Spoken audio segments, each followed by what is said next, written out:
and good afternoon, ladies and gentlemen. We are here today to honor our seniors of this Panhandle State Aggie football team this afternoon, and we'd like to introduce them to you at this time. First, let me introduce Parker Mathis from the defensive line from Lexington, Kentucky. Parker's majoring in biology and has spent 2 years at OPSU. He's escorted today by his mother, Alma, and his brother, Peyton, and sister, Haley. After graduation, Parker plans to go to vet school.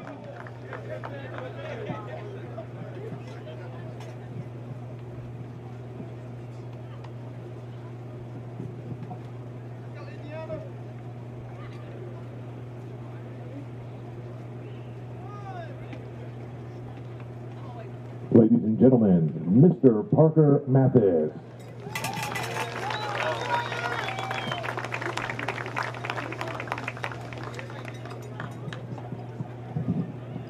Now let me introduce Mr. Ryan Acosta, wide receiver from El Paso, Texas.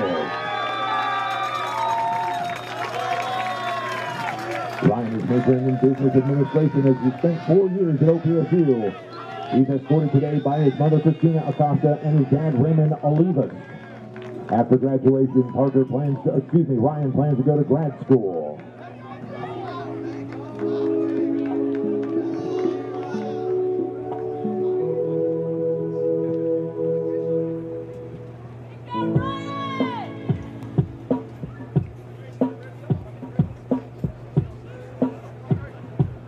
Ladies and gentlemen, Ryan Acosta.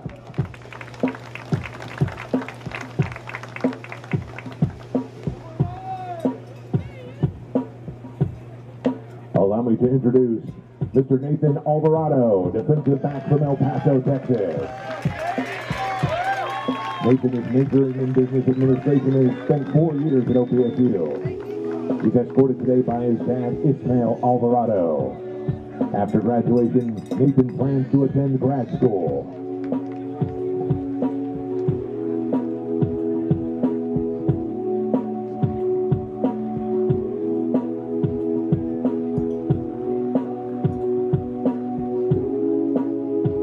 Once again, Mr. Nathan Alvarado.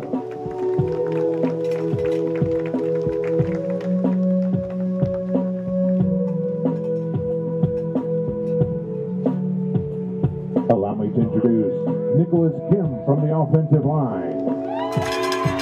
Nicholas has run Houston, Texas, and majoring in criminal justice and has spent 4 years at OPSU. Today, Nicholas will be carrying a photo in honor of his father, Warren Kim. After graduation, Nicholas plans to attend grad school.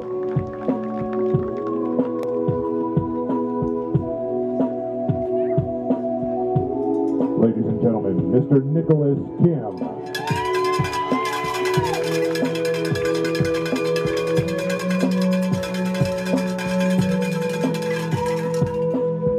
Please allow me to introduce Callum and Chondo from the offensive line from El Paso, Texas. Callum is majoring in business administration and has spent 4 years at OPSU. He's escorted today by his dad, Jimmy Enchado. After graduation, Callum plans to attend graduate school.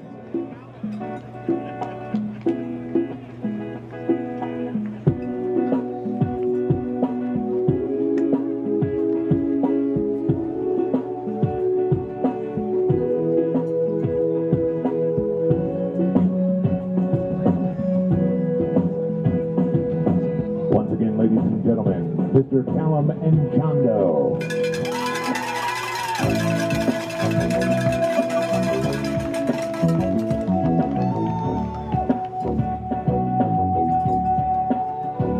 Allow me to introduce Jesus Rodriguez, tight end from El Paso, Texas.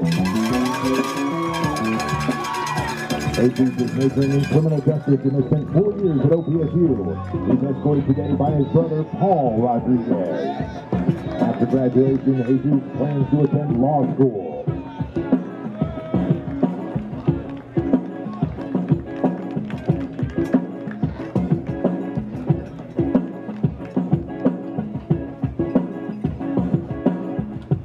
Ladies and gentlemen, once again, Mr. Jesus Rodriguez.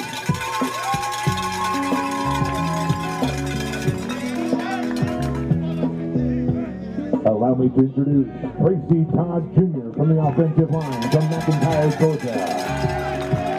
Tracy is majoring in health and physical education and has spent 4 years at OPSU. He's escorted today by his dad, Tracy Todd, his mom, Sonia Todd, his sister, Jessica, and his Aggie parents, Duke and Tara Abernathy, and Andy and Andrea Walters. After graduation, Tracy plans to attend grad school.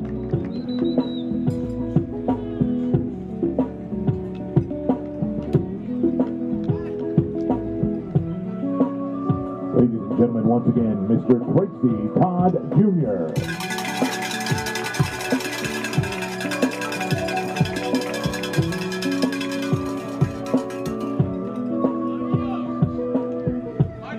Allow me to introduce Miles Ratliff, running back from Hickson, Tennessee.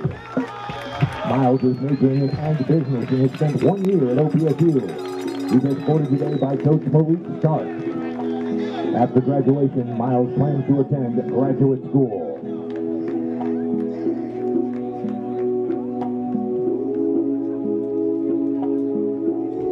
Ladies and gentlemen, once again, Miles Ratliff.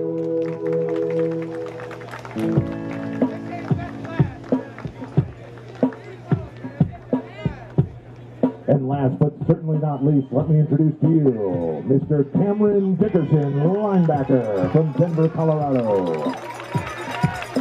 Cameron is majoring in business management and has spent 4 years at OPSU. He's escorted today by his dad, Damone Dickerson, his brother, Damone Armstrong, his uncle, Mark Dickerson, his nephew, Neymar, and his cousin, Damian. After graduation, Cameron plans to attend graduate school.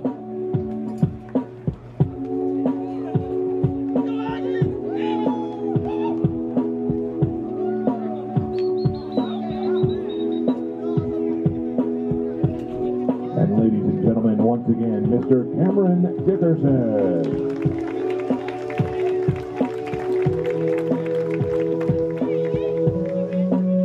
Aggie fans, a big round of applause for our seniors class of 2024.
Ah, the aroma of jerky. We can smell it here. We're in Boise City today at No Man's Land Jerky. a brand that is continuing to grow across not only our territory, but even across the country, and I'm sure even probably across the world. I'm here with Britt, representing the family here. We got a lot of family members that are a part of this business here, and we're just talking about the history and also some of the future for No Man's Land. So Britt, thank you for joining us today, and tell us a little bit about just No Man's Land beef jerky and what your business is up to. How far do you want me to go back? We started at No Man's Land in the back of my mom and dad's grocery store back in 1994, Marvin D's. And made jerky. We didn't realize how it was going to go. We dreamed. Belinda and I would go around and dream, but eventually we moved over to Boise City, got a plant started here, got government inspection in 1997. About 2011 or 12, we had gotten as big as we could get here. And we had, my mom had started a folder of stores that she put on there wannabe and kept it. And there were over 5,000 names of stores in there that wanted to sell our product. And we couldn't grow here because of the population. And so my mom started praying for buyers, and the Lord sent us some buyers in 2014. By 2015, it took a while, but we reached an agreement to be partners. And since then, we have had a plant in Enid that we outgrew. We bought the building across the street, remodeled it, went into it. It was twice as big as the one we had. When we opened that plant, in 3 months, it maxed. So we started on the plant back across the street, added on. It will be opening up in March, and so we're excited about that. We're already in the talks of plant number 4. So it's amazing. We give all the credit to God the Mighty. He's the one that got us where we are.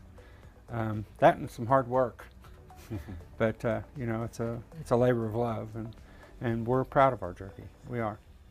Well, you talked a little bit about your beginnings, and you guys came up with some humble beginnings, almost just some curiosity. You talked about how you had tasted some different jerky and it just wasn't any good, and that's what kind of inspired you to start. Talk about your early days of that and going to selling that stuff wherever you could. Okay, well, I came back from college, and my degree, I'm having a hard time finding a job in it, so I started farming on the family farm. And we golfed, and me and my brother-in-law and his dad and some others. And so it rained one day, and we went to Guyman golfing, and got through. On the way home, I love beef jerky. I bought 3 different kinds that were terrible. I threw them out the window. I said, I can do better than that. And I didn't know if I could or not, but I thought I could. And so I went home and got my Ronco dehydrator out of the closet, and went down to my dad's grocery store and picked out 2 or 3 roasts. And on the 3rd try, we had the recipe we liked, and put it in this jar up here, which was an old Wild Bill's jar. And I took a $4 roast and made jerky, made $16. And I thought, boy, there's a lot of room for error there. And so, you know, one thing led to another, and we were putting our jerky in different bars and different convenience stores around. And Belinda and I had a route we'd go to, and we'd make jerky in the back of my dad's store at night. And then we'd go on a route when we got it all bagged and ready to go. And we got caught by the compliance officers because we don't have an inspection bug on our product. So we had to gather it up. Nobody had let us have our jerky back. And so we started to work on this facility here in Boise City. And we got grant of inspection in 1997. Of next month, we will be in business 25 years. And so here in this place, legally. We started in 1994. As Belinda says, we bootleg jerky. That's right. Well, you know, there's an outlaw history out here in Cimarron County. You know, that Mesa held many a treasure, they say. So you're just filling in where the area was. But that's an incredible, it's just the American dream that you guys have been able to live out here in the Oklahoma Panhandle, especially all the way out here in Cimarron County, and, you know, providing jobs right here in this place too for many families, and helping to make sure that this place can keep the population that it has at least too as well, and so that's a great thing. You talked about earlier the amount of production that you guys are at and where that's growing at, and how it's just growing at an amazing rate. Talk a little bit more about that, where you guys are production wise, how many people you have here, how many people you have in Enid, the amount of the product that you're putting out on a daily basis. So as far as production, Boise City here produces about 2,000 pounds of raw meat a day, which equates to about 600 pounds of finished product. Enid, on the other hand, does 26,000 pounds of raw per day.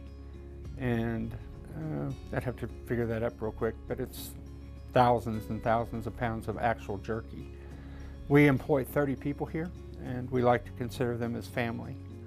Enid employs 200 to 240, somewhere in that number. It's because of the situation in the world today, it changes, but hopefully when we open our other facility across the road, we'll employ another 150 people, so we'll be up to around 400 employees at Enid.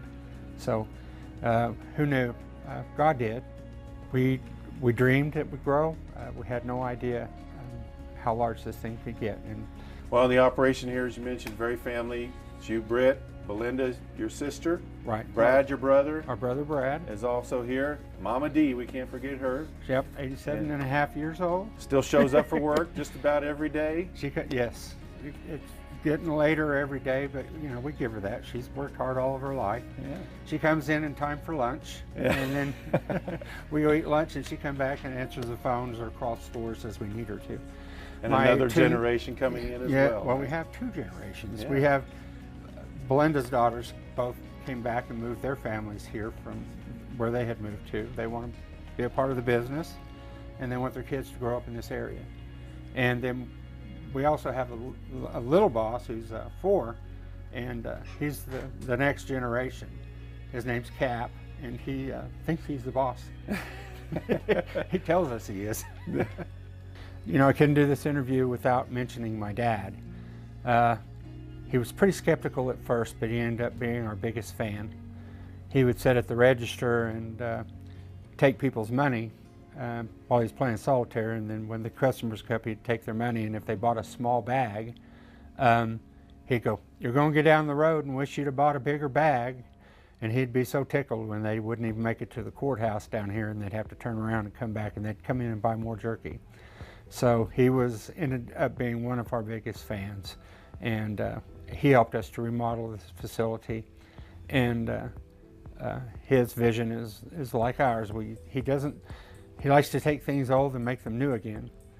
And so years ago, we bought this steer out front, and we had some high winds, and the wind blew it over, and so we had to take it off out of our front entry. And so when we finally got it fixed and got it back out there, our market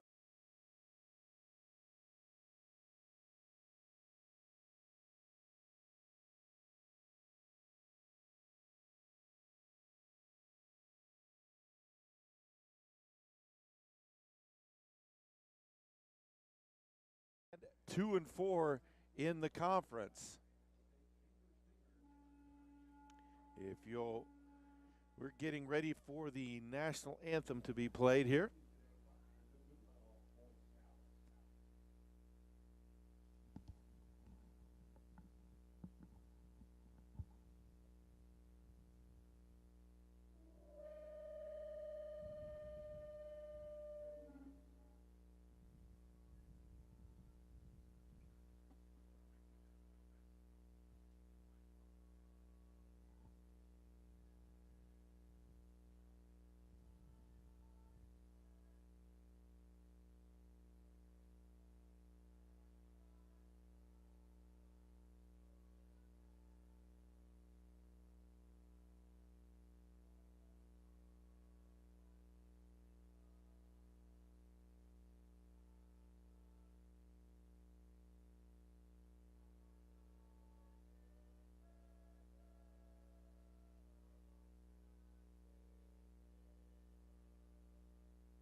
So here we go, live from Carl Wooten Field at Anchor D Stadium on the campus of Oklahoma Panhandle State University in Goodwell, Oklahoma. Welcome to No Man's Land as the Oklahoma Panhandle State University Aggies get set to take on the Southwestern Assemblies of God Lions. Panhandle comes in with a 3-3 conference record, 4-4 overall. Southwest Assemblies of God sitting at 3-5 in overall and 2-4 in the conference. So Aggies still with an opportunity to finish the season with a winning record if they can pull off wins in these last two games. The captains for the Aggies as they get ready for the coin toss are the junior quarterback from Greenville, Texas, number 1, Brandon Stevens. The senior linebacker from Denver, Colorado, number 1, Cameron Dickerson. Number 80, that's the senior tight end from El Paso, Texas, Jesus Rodriguez. And number 64, the senior offensive lineman, Tracy Todd from McIntyre, Georgia.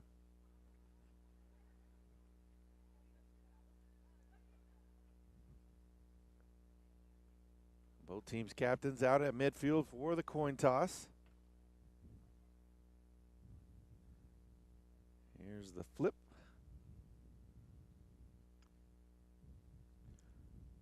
Looks like the Aggies have won the toss.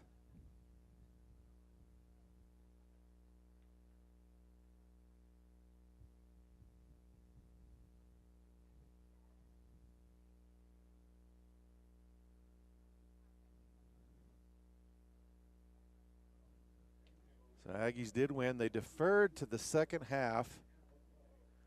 So they'll be kicking off left to right in your viewing screen to the Lions. So here we go.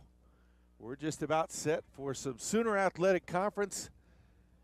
We'll be right here for the kickoff here in just a minute or two. The starting defense, we'll go ahead and go over that for the Aggies here on Senior Day. On the defensive line at nose guard, a 6-foot, 295-pound junior, number 0, Keyshawn Murphy. The other two defensive linemen, a 6'1", 225-pound freshman, number 11, T.K. Woodson. Also a 6-foot, 240-pound freshman, number 96, Kalon Slaughter. At linebacker, a 6'1", 215-pound senior, number 1, Cameron Dickerson. A 5'11", 200-pound sophomore, number 9, Omarion Millsap. A 6-foot, 200-pound junior, number 4, Alex Holguin. And we'll get to the defensive backs here in just a moment. Kicking off for the Aggies, it will be their 5'11", 190-pound sophomore kicker, number 38, Alan Munoz.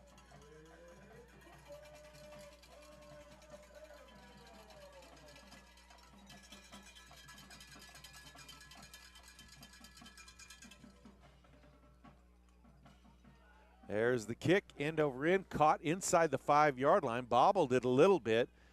Out past the 25, still loose. Oh, he may go. There is a flag. He's going to take it to the end zone, but this one may be coming back, and looks like it probably will be.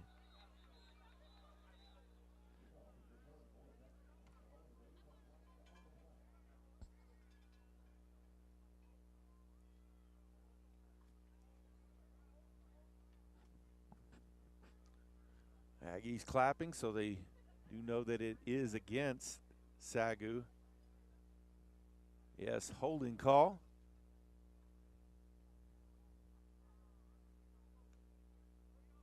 So instead of a 7-0 lead to start the game,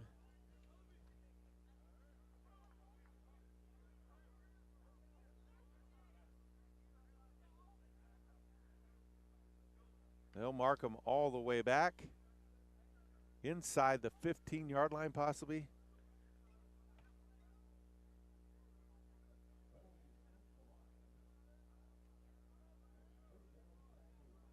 Yeah, looks like at the 13-yard line. That'll where it'll be 1st and 10 there.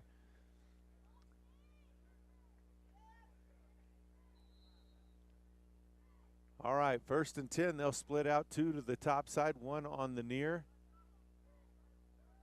Back to pass. Lets one go deep. Out there on coverage.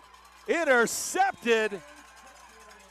Number 28, the freshman, C.J. Holmes. And the Aggies with the turnover. Talk about a turn of events.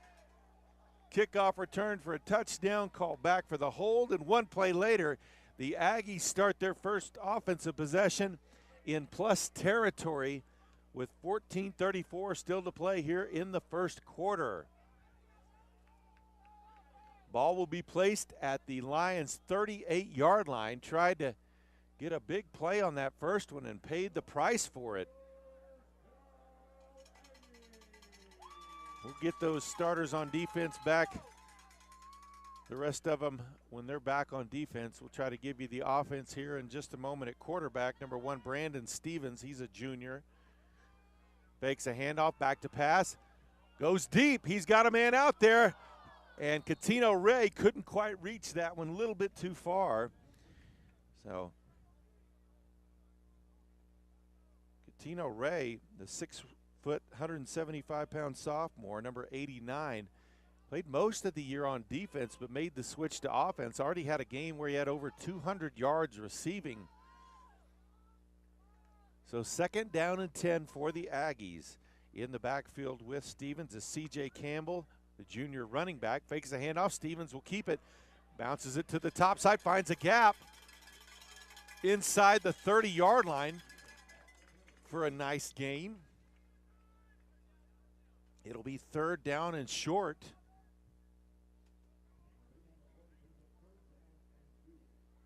So 3rd down, 2 yards to go. The other receivers, a 5'10 junior, number 5, Jalen Partita. Also, number 2, a junior, Draylon Roberson. They'll line up trips on the near side. Handoff inside to Campbell, and he's not going to make enough for the 1st down. Gets about a yard, maybe yard and a half, but it's going to be 4th and short. And the Aggies, they're kind of in that no man's land. They're going to bring their jumbo package in. Several tight ends coming into the game, including one of the captains, number 80, Jesus Rodriguez. Looks like they're going to line up for the old tush push. And looks like he's clearly got the 1st down. Lined up a couple hosses right behind him and pushed him across.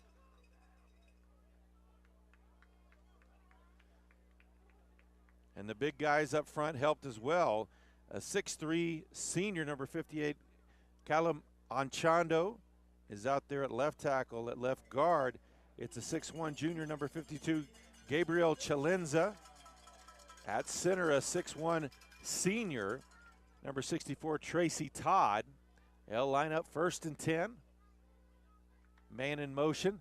Fake the handoff inside to Campbell. Bounces off the tackler. Carries another one for about a 9-yard gain up to the 20-yard line. Maybe an 8-yard gain on the play, as they'll mark it at the 21-yard line. At right guard, a 5'9 junior, number 68, Jamontre Pritchett. And at right tackle, a 6'4 senior, number 55, Nicholas Kim. Also out there, a senior receiver, number 3, Ryan Acosta. So 2nd down, about 3 to go. Back to pass. Under pressure, lets one go to the corner. He's got Roberson out there and overthrew him by maybe a yard on that one. That was touchdown. Roberson had beaten his man and would have scored easily.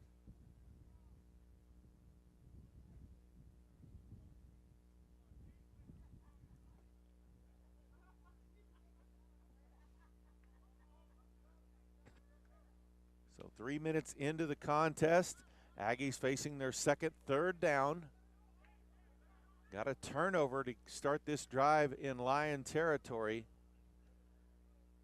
After Campbell picked off a pass on the first play. Slant caught by Ray. He's up to the 10-yard line. That's going to be an Aggie first down.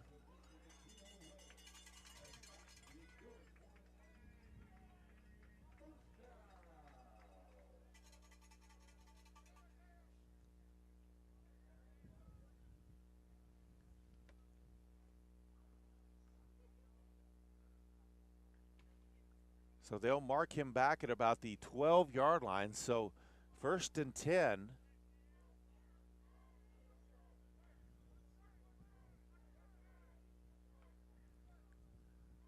Delay handoff to Campbell. Finds a gap, breaks a tackle at the 5. Near the end zone, he's in. Touchdown, Aggies. C.J. Campbell with a 12-yard run on the delay draw.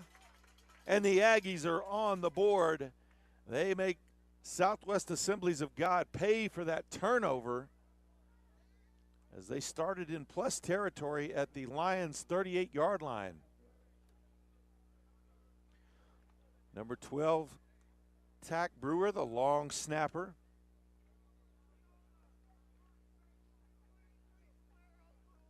Munoz puts it up and through.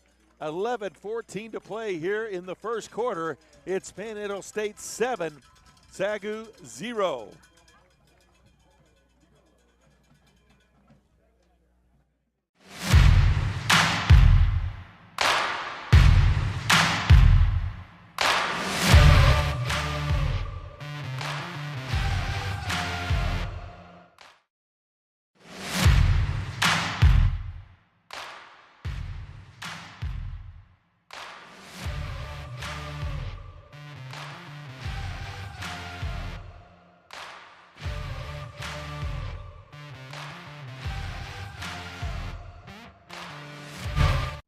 So kick returners for SAGU as Munoz gets ready to kick off again. There's number 7, Dylan Alford, and number 2, Colby Tanner.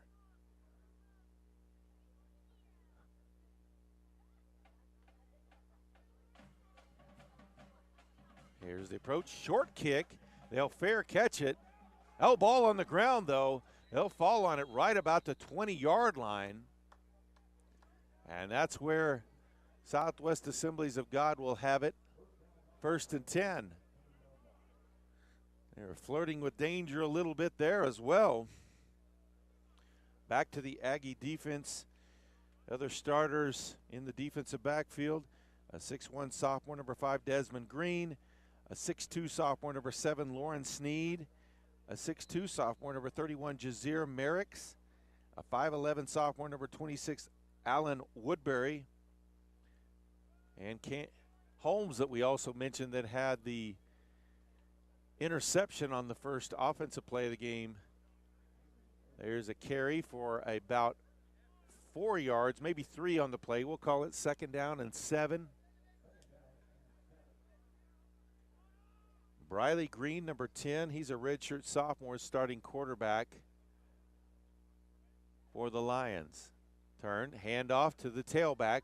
Breaks through past the 25 up to the 27-yard line. Their starting running back, a sophomore, number 6, DeKevion Rose. He's a good-sized kid, 6'3", 225 pounds. So 3rd down, 2 yards to go. They'll line up 2 receivers up top, single receiver down low.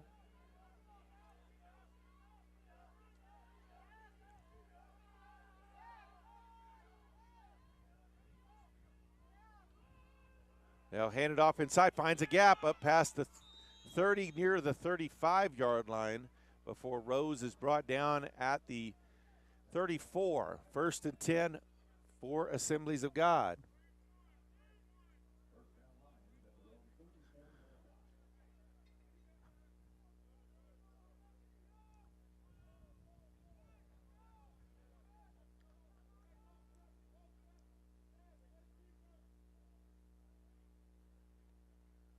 Snap, handoff again, tries to break it outside. Got some Aggies there to push him out of bounds.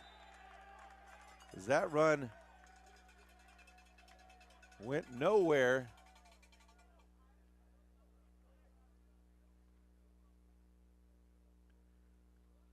Number 29, Draylon Taylor on the carry. So 2nd down and 12 now, the situation.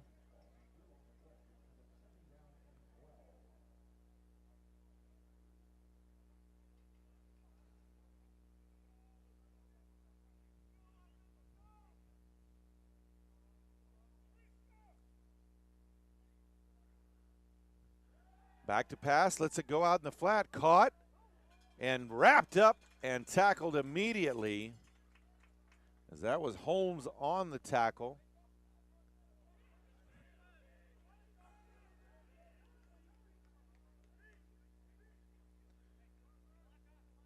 Starting receivers for SAGU, they've got number 5, Paul Odidi, number 88, Jamal Long, number 7, Dylan Alford, and at tight end, number 11, Zach Fuller.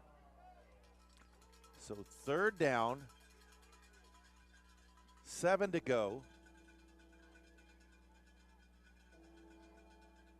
Back to pass. Under pressure, oh, he's going to be sacked.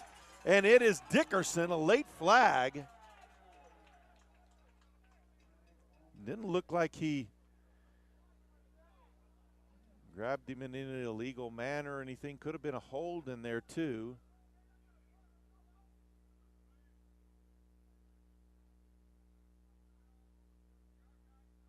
Personal foul, face mask. So they'll say Dickerson got him by the face mask. So that negates the 4th down. They'd have had him in punt situation. So it will be 1st down in Aggie territory instead. So costly penalty as the ball moves to the Aggie 48-yard line.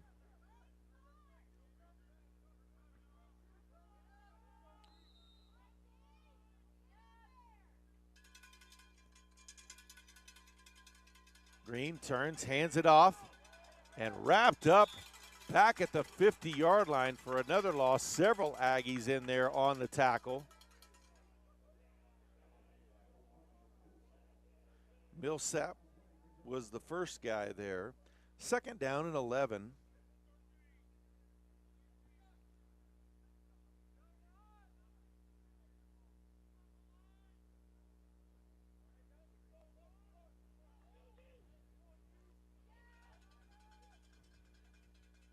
So Green moves under center. Turn back to pass, quick throw outside, outlet pass, caught on the quick out. Holmes makes the quick tackle. That catch made by number 17, Justin Campbell.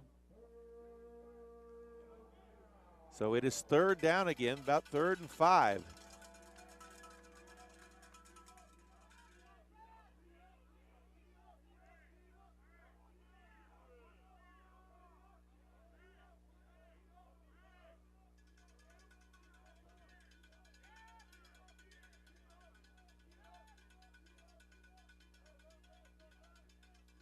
Man in motion across the formation. Back to pass, quick pass over the middle. Tried to hit his tight end on just that little seam route, but it was a little bit behind him as he tried to get that one to Long. And it will be 4th down. Looks like they'll punt. Number 81, Ryan Lewis, the punter. Partita back to receive it for the Aggies. Try to pin them deep.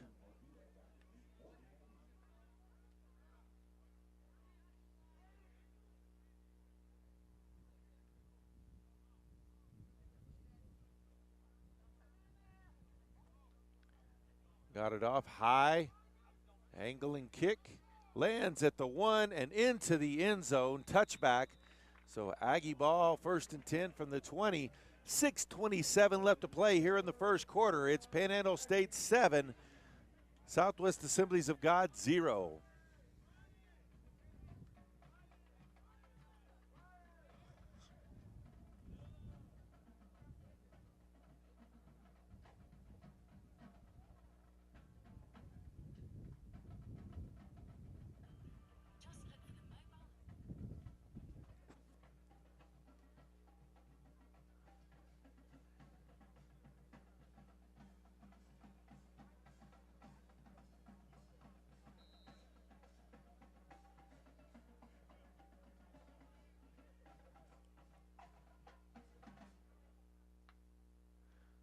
Stevens, quick pass out to Partita on the bubble screen. Finds a little gap up past the 20, maybe a yard gain on the play. More like half a yard.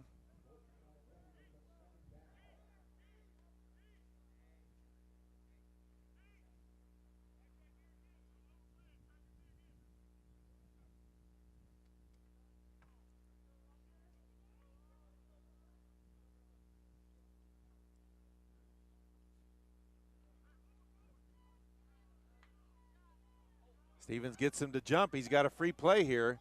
Throws the short pass out, almost intercepted.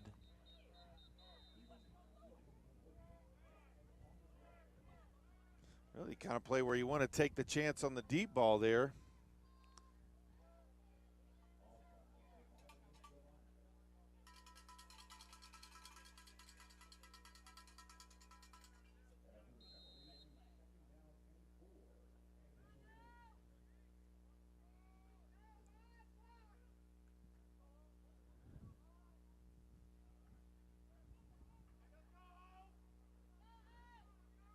So second down, 4 yards to go.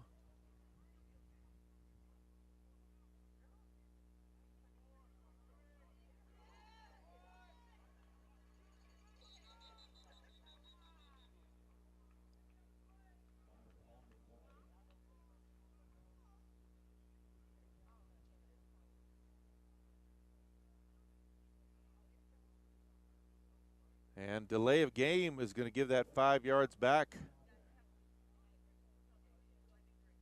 They just got on the offside, so it'll be 2nd and 9 again.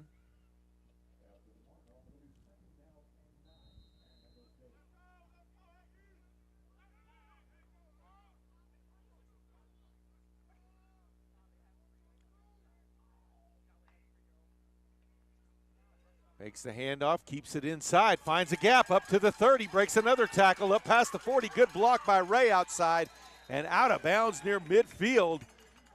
First down Aggies. They'll mark him out at the Aggie 49-yard line. So a good keep on the read option.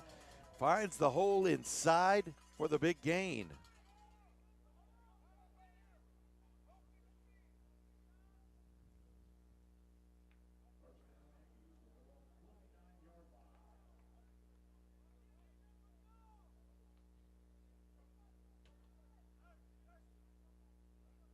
Partita in motion. Stevens back to pass, looking near side. He's got Ray out there. Into his hands. 10-5. Touchdown. Catino Ray. Beautiful pass from Brandon Stevens. Great touch on that one into the end zone. And the Aggies are on the board again.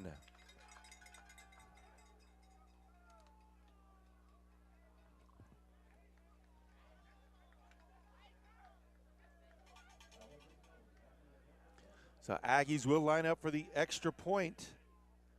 Brewer, the snapper. Lauren Sneed, the holder. And Munoz will kick. Oh, had trouble with it.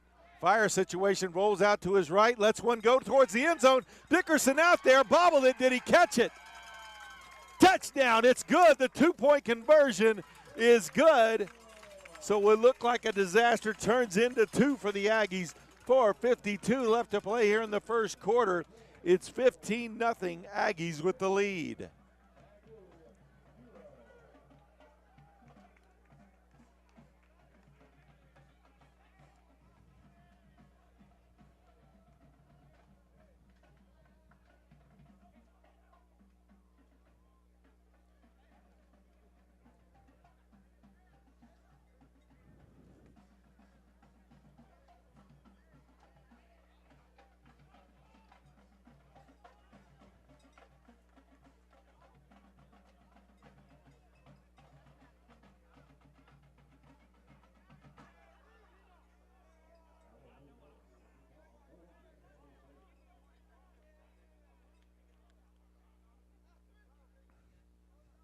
So Munoz set to kick off again.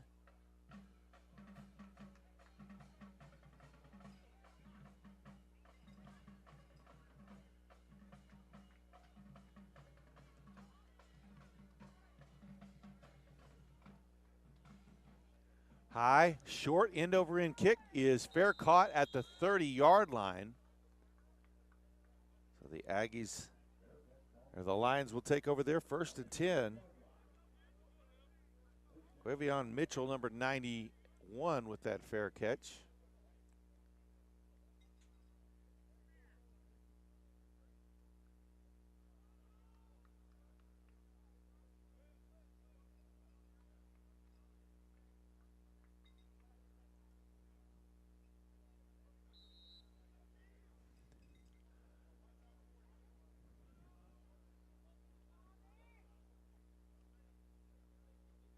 He's back to pack. Quick throw was behind his receiver, number 2, Colby Tanner, incomplete.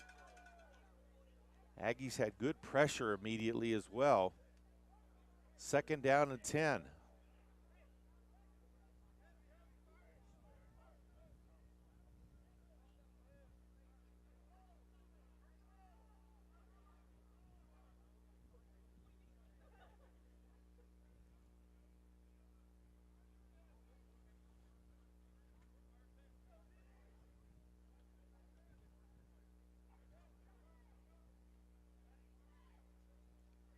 Fakes a handoff, rolls out to his right, lets one go. He's got a man out there, caught for a short gain of 2 yards, or I'm sorry, 12 yards. So 1st and 10.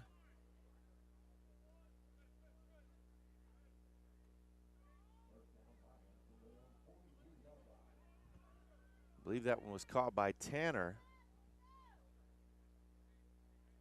So ball at the 42.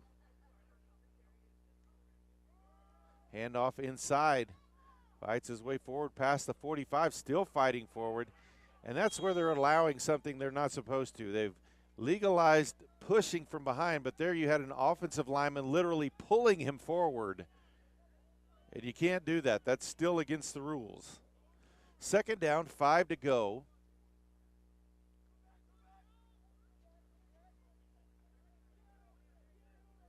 After that carry by Rose, they'll line up this time in the I formation. The motion out of it. Rose with it to the right, avoids the first tackler, up past midfield, and that's where he'll be stopped. Forward progress stopped at the Aggie 49. That'll make it 3rd down.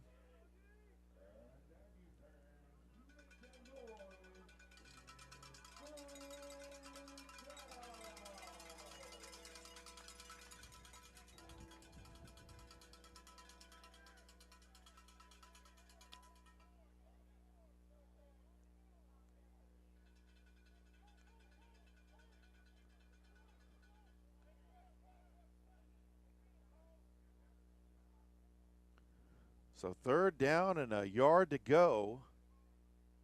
They'll turn, hand it off to Rose, finds a gap, and does get the 1st down.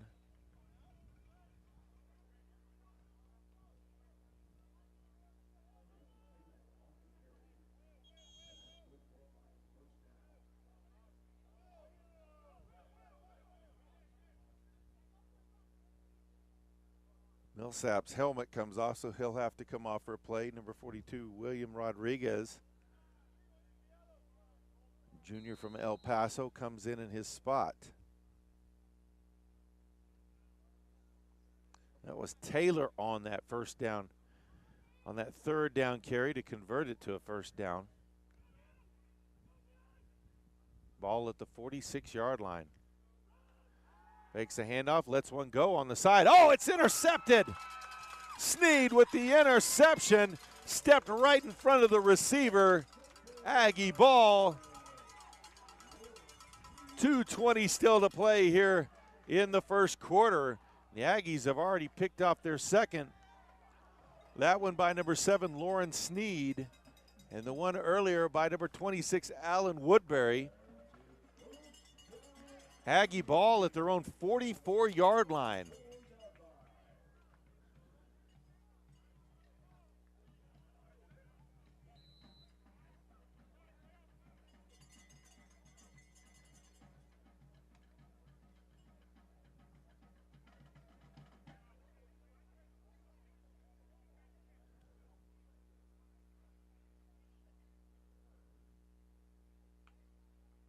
Stevens fakes the handoff to Campbell, throws it out in the flat to his tight end, up past the 50, into Lion territory, knocked out at about the 45. That's number 88, Jabari Coleman, the freshman tight end from Mansfield, Texas. 6'1", 230 started rolling downhill there.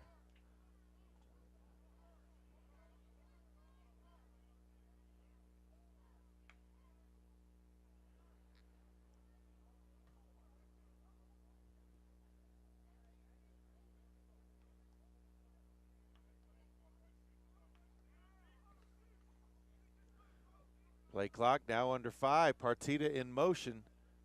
They'll fake the pitch, handoff inside, busts through, breaks another tackle, up to the 20, and into the end zone for the touchdown, C.J. Campbell.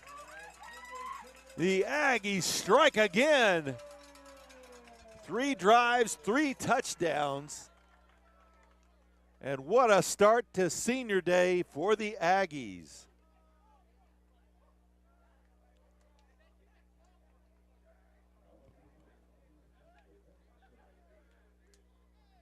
So Munoz lines up again to kick. He got another great block from Catino Ray out there again. Those downfield blocks by the wide receivers, those are the ones that turn 15-yard plays into touchdowns. Kick is up, it's good. 1:32 still to play in the first quarter. Aggies dominating 22-0 over Southwest Assemblies of God.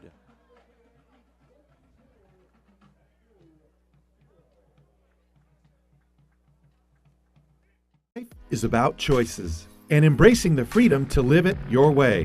Whether you're exploring nature's beauty or racing through town, PTCI brings you the power to connect, share, and experience it all. With PTCI's lightning fast network, you can seamlessly connect no matter where life takes you. Choose the cellular company that keeps you connected to the experiences that matter most to you. Choose PTCI today. Call 1-800-562-2556 or click ptci.net for details today. Alford and Tanner back deep again for the Lions.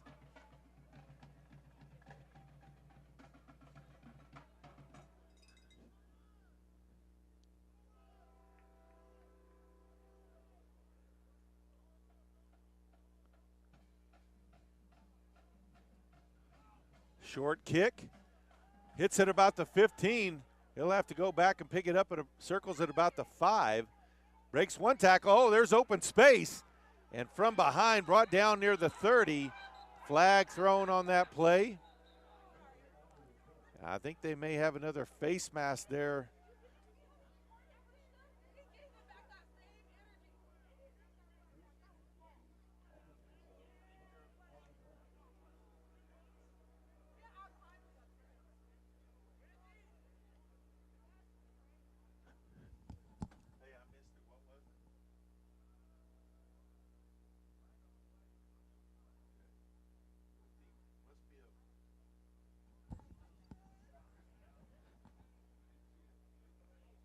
Missed the signal on that one, but the penalty does move the ball out to the Lion 46-yard line where they'll have it 1st and 10.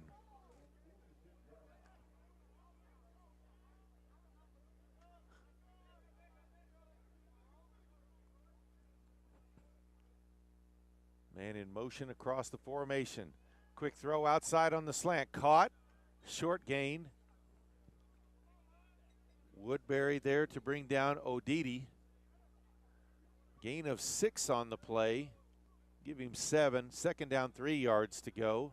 Ball now in Aggie territory at the 47.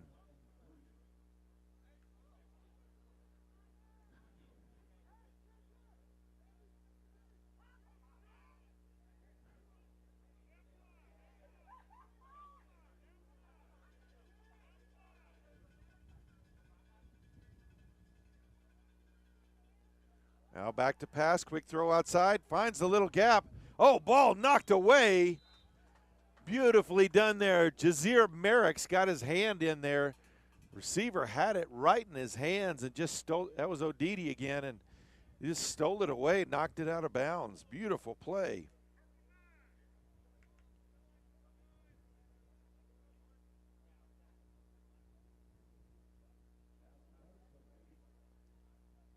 Now they're saying it's complete.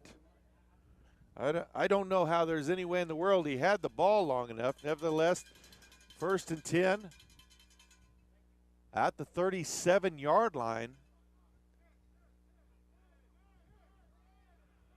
Handoff to Rose. Top side finds a gap inside the 30. There is a flag on the play. This one is probably coming back for holding.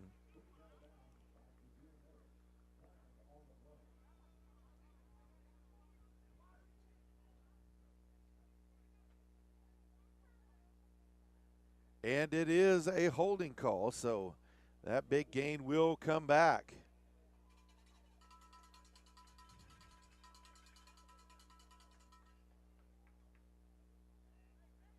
And it looks like it happened right at the line of scrimmage, so they'll move them back 10. All the way back to the Aggie 47. That's the end of the first quarter. Panhandle State with a big early lead. It's 22-0 in favor of the Aggies.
Here we go with the start of the second quarter.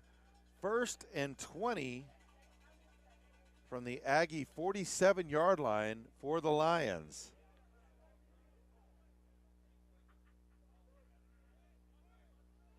Back to pass. Quick throw out there. Oh, almost intercept.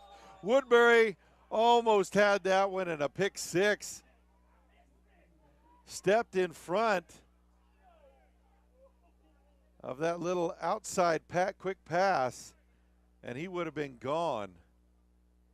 Early pressure there by Millsap helped force the play as well.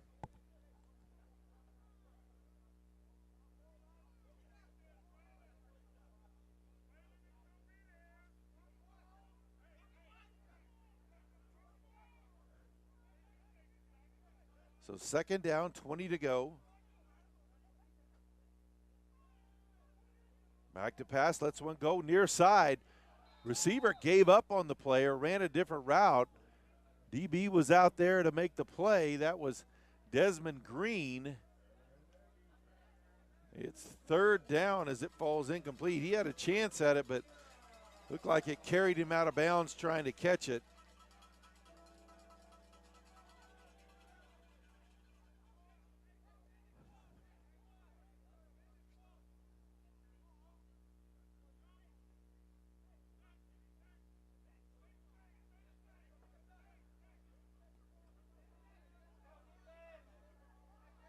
So if the Aggies can avoid giving up the big play, they should get it back here. Green back to pass, lets one go over the middle, off his receiver's hands.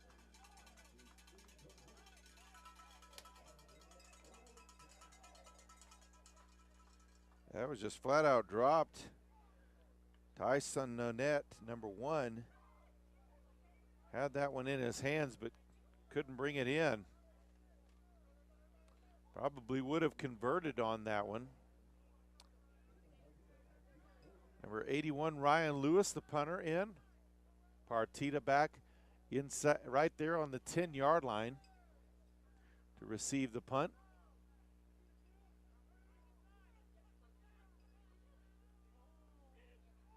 Blocked! Aggies, ball goes out of bounds, and that one was blocked by number 84, Jacoby Johnson. A 5'10", 160-pound freshman from Lubbock, Texas.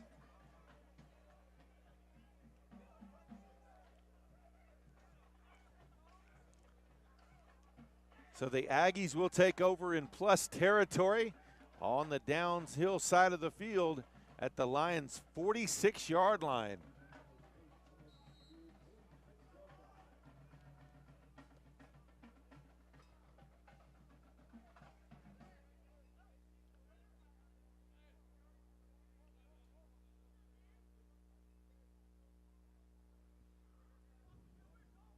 Stevens in the shotgun. Lets one go. Oh, that one was almost intercepted. Linebacker number 30, Xavier Garcia, had his hands on that one but couldn't bring it in. 2nd down and 10 for the Aggies.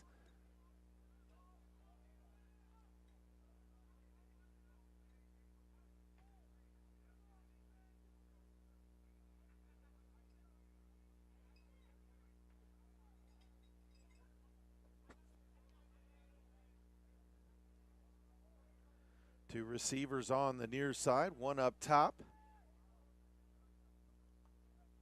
Snap, quick throw outside to Partita.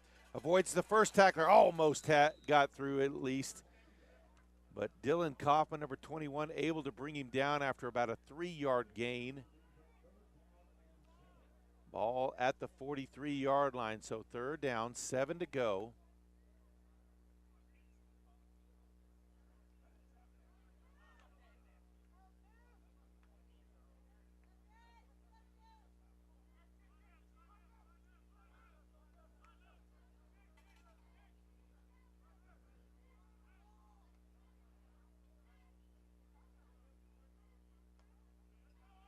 Stevens back to pass. Now looking for space. He'll roll out to his right. Lets one go deep.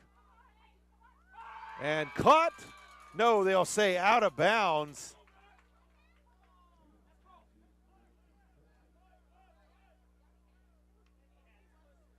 So the Aggies will bring their punting unit on. Try to pin the Lions back deep.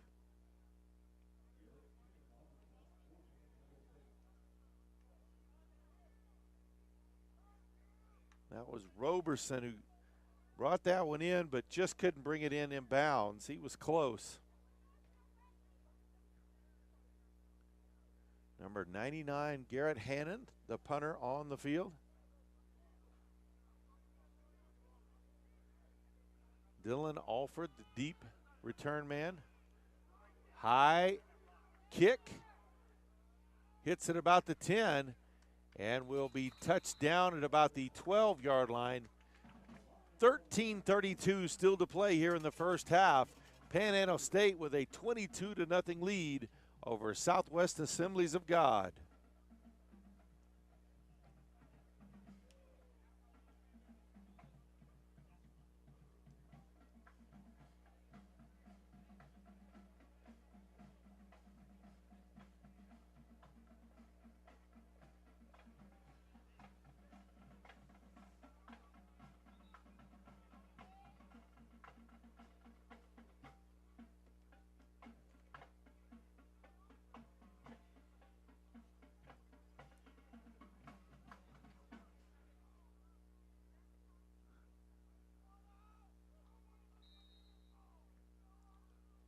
So pistol formation. Elijah Bowman, number 14, in at quarterback now for the Lions. Handoff inside to Rose. Breaks through one tackle, but couldn't even get back to the line of scrimmage doing that as he's brought down back at the 10-yard line.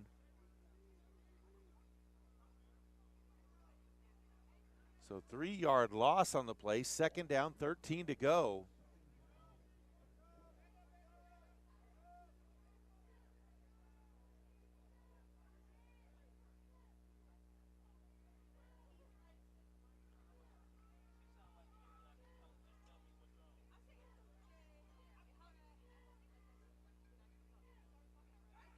Back to pass, throws one out in the flat, caught, trying to escape on the outside up past the 20-yard line.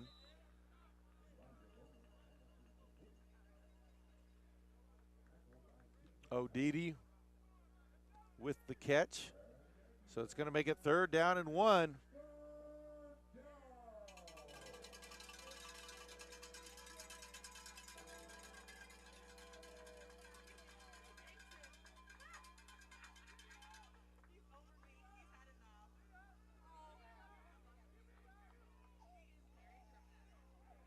Handoff to Rose. Oh, he's hit in the backfield, right in the hole. Millsap busts through there and lays him out. It's going to be 4th down. What a hit there by Millsap for the 2-yard loss. 4th down, 3 to go. That forces the punt deep in their own territory. So Lewis out to punt. Partita back at the Aggie 40-yard line to receive. Of course, Aggies blocked the last one. Can they get in again?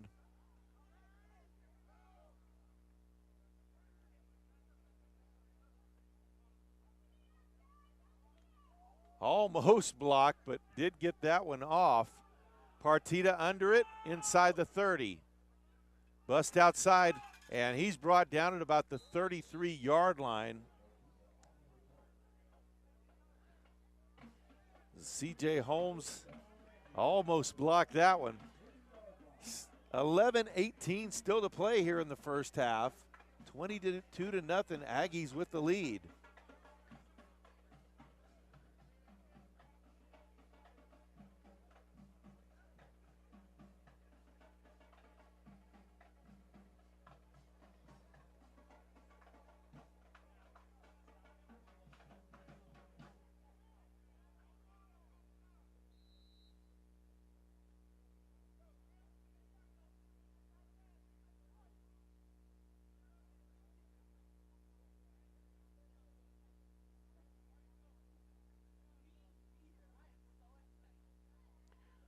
So Aggie offense with an opportunity. They've already put it in the end zone 3 times.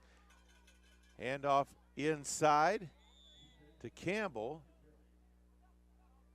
Gets up to the 37-yard line.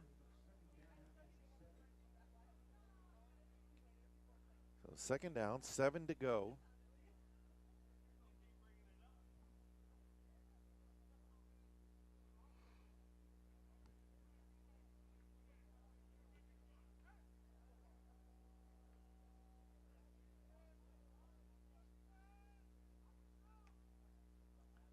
Makes the toss on the jet sweep, hands it off.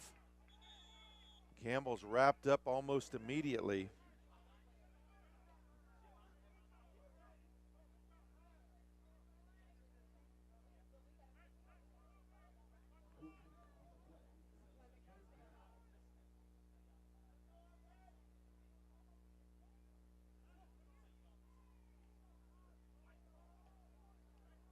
So 3rd and 7 for the Aggies.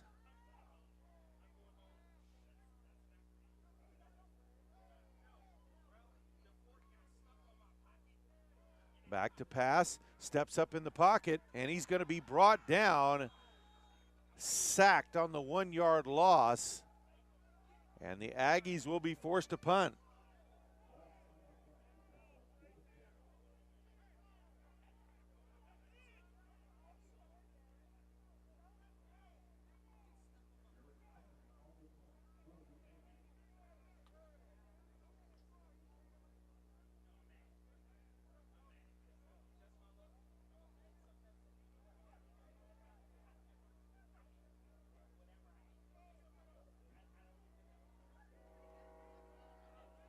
End over end kick, rolls inside the 30-yard line. There won't be a return on it. Ball touched down at the 26-yard line. 9-12 still to play here in the first half. Aggies with a 22-0 lead over Southwest Assemblies of God.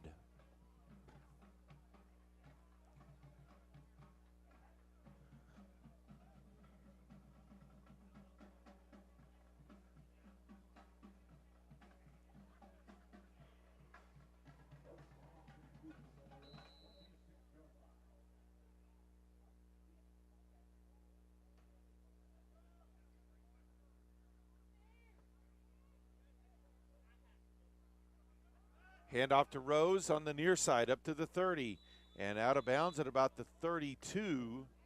They'll give him up to the 33-yard line. So gain of 7 on the play.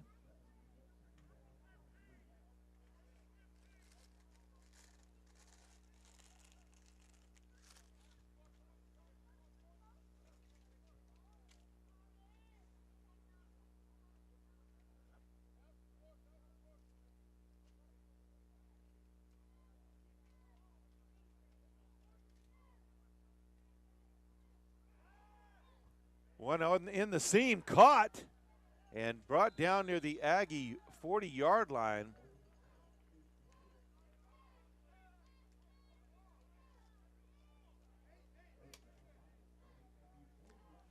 So Bowman able to hit Nonette in the seam. Move the ball into Aggie territory.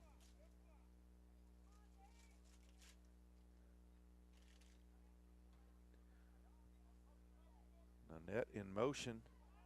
Quick throw outside, knocked away as they tried to get it to Obedi.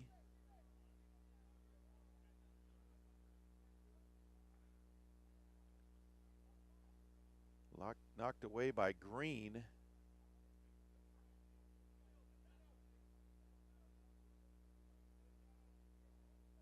So second down, 10 yards to go.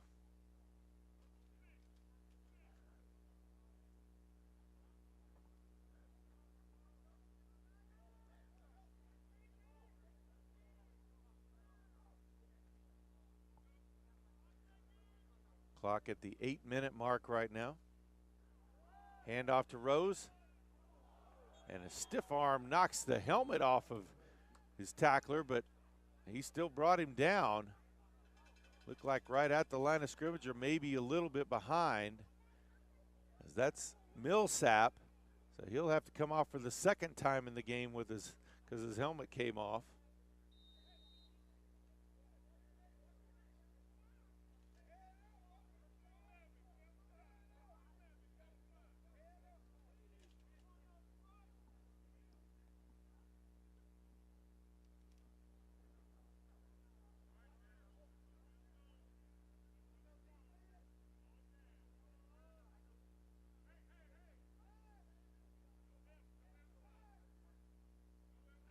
So third down, 11 yards to go. Back to pass, quick slant, caught, and knocked to the ground at the 35-yard line. Rodriguez there to make the tackle, as well as Woodbury. So fourth down, 4 yards to go. Well, more like 3 actually.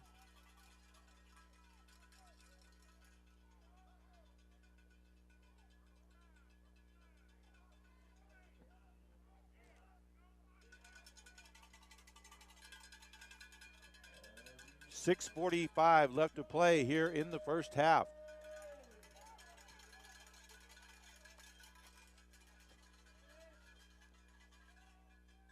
Snap, handoff, hit in the backfield, escapes though.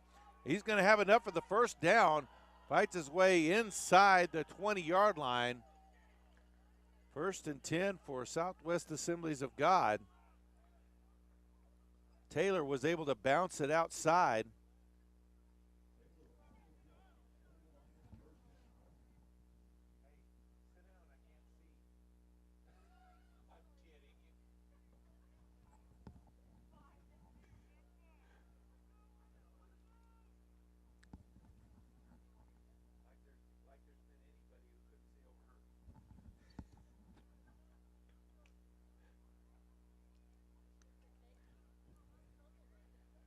1st and 10.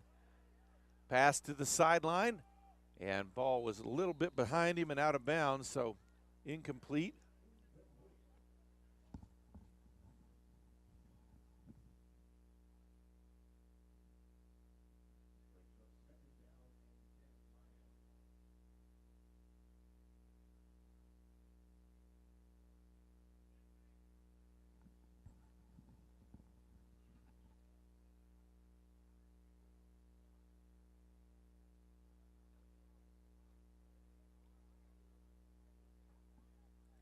So play clock under 10 as they're still trying to get set.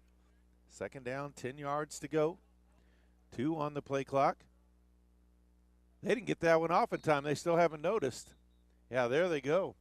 So delay a game. We'll move it back 5. They even gave him an extra second or 2 there. 5.5 minutes still to play in this first half.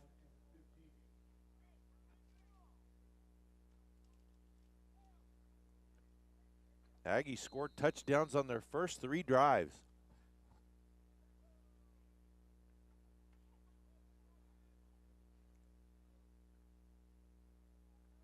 Back to pass. He'll roll out to his left, throws it out into the flat to his running back. Oh, he's going to be wrapped up. Nice tackle there for a loss. Cameron Dickerson, a senior that is an All-American candidate. He is a tackling machine out there. So 3rd and about 20 to go for the Lions. Of course, they're kind of in 4-down territory. Too close to punt and a little too far probably, unless they've got a fantastic kicker to attempt a field goal. Back to pass, under pressure, escapes, still looking over the middle and threw it too low as Bowman tried to get it to Tanner, but by the time it got to him, it was right at the turf. So 4th down and about 20 to go. They need to get down to about the 10-yard line.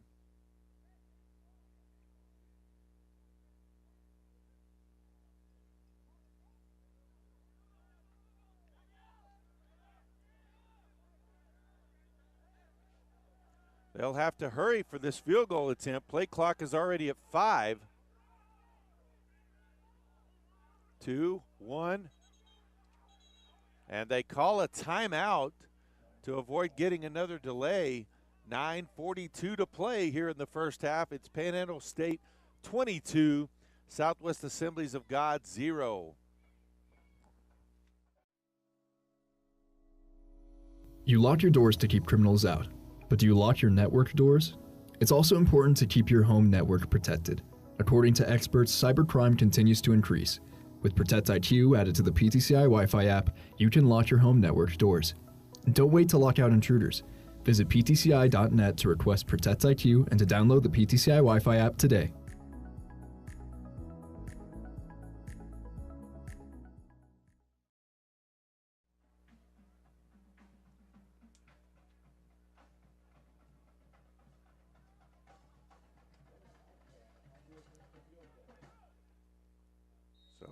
Number 49, Jonah Osborne, set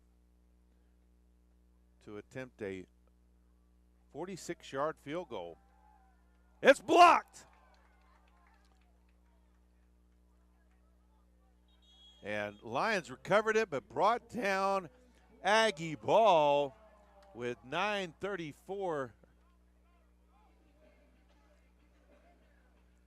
Excuse me, 4:34 left in the half.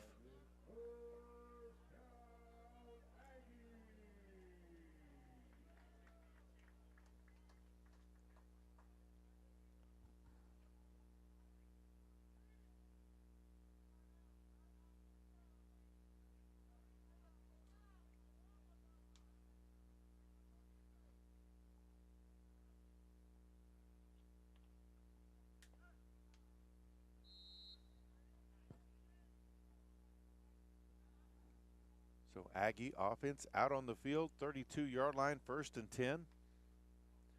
Stevens takes off on the quarterback draw, finds a gap up past the 40-yard line, and out of bounds. And he does have enough for a 1st down.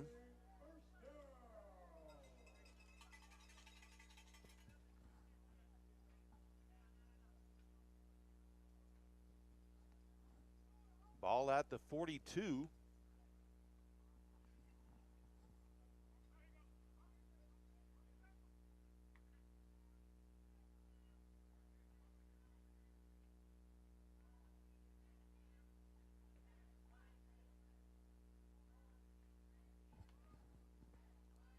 Handoff inside. And a scrum there near the 45-yard line. So mark him down at the 44. And an injured player on the field. So timeout on the field with 3:42 left to play in the first half. Aggies lead 22-0.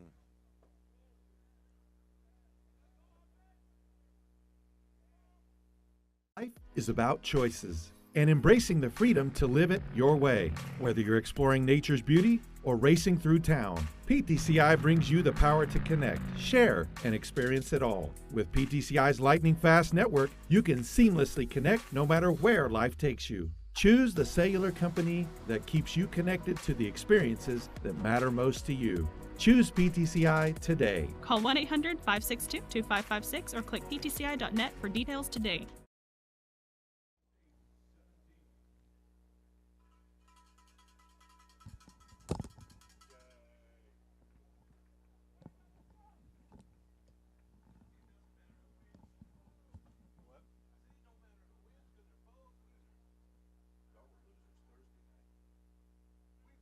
That's right, they won. They beat TCU.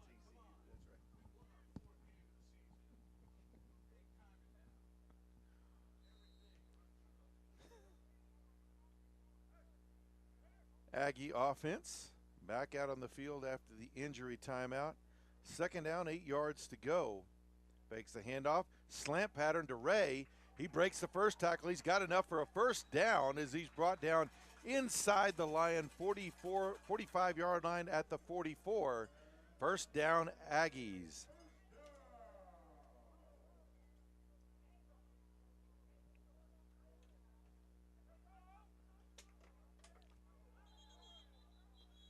And it looked like the Aggie offense may have moved there.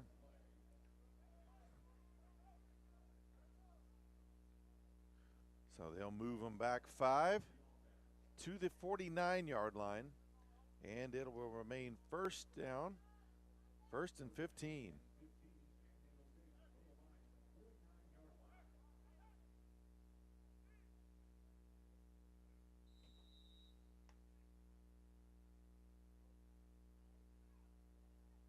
Looking for Ray down the sideline. Can't quite get there.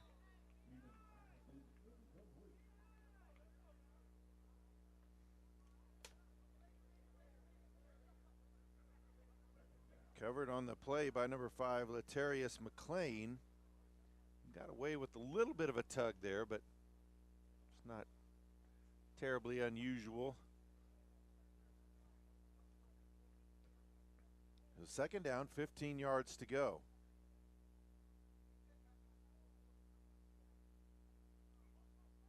Ray in motion. Fakes a handoff, throws it to Ray. And he's going to be dropped for a loss.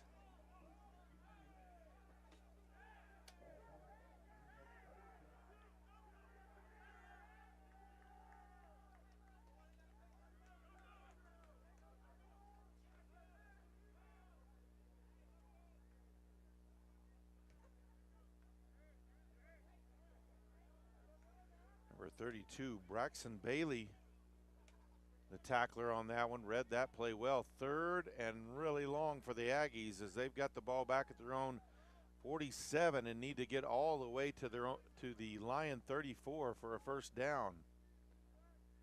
Stevens back to pass, lets one go towards the sideline. Lucky that one was high, or that might have been intercepted. So it'll be 4th down, and the Aggies will be forced to punt again.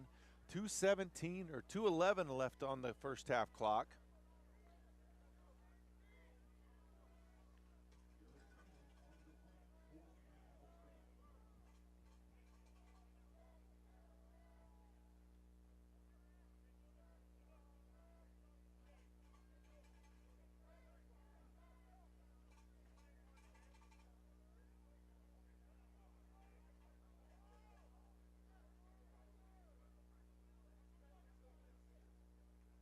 And ran into the punter. That's going to be the 15-yard variety. So the Aggies are going to get the ball back. He laid right into him, into the chest, and they did not get. And we've got another late flag, though, after the play. We'll have to sort all this out. The Aggies should have a first down, though.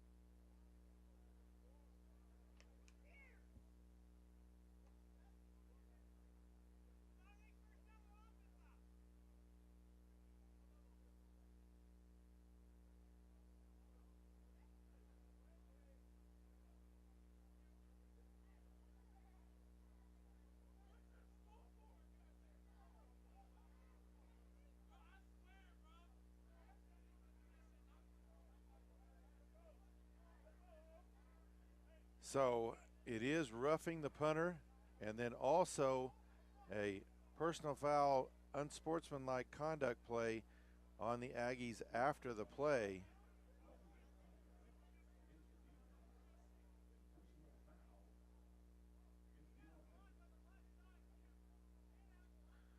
So the Aggies will have it first down at their own 47, 1st and 10. 2:01 left to play here in the first half.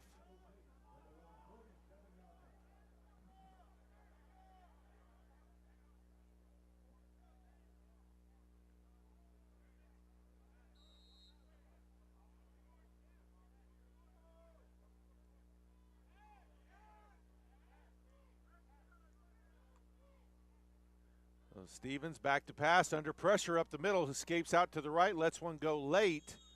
Incomplete pass as they try to get it to Coleman right along the sideline. So 2nd down, 10 yards to go.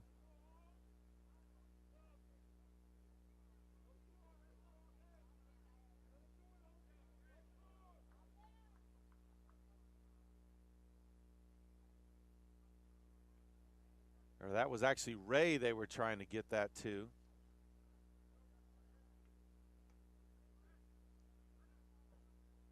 So clock stopped on the incomplete pass. 1:52 left in the half.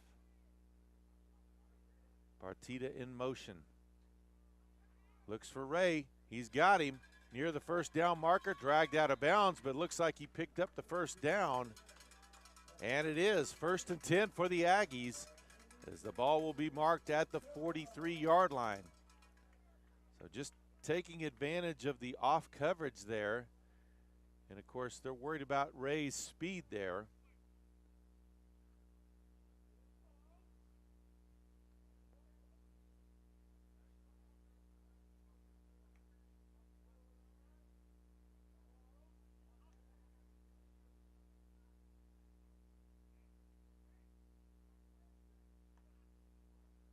Back to pass, under pressure immediately, steps forward, lets one go. He's got a man out there, caught.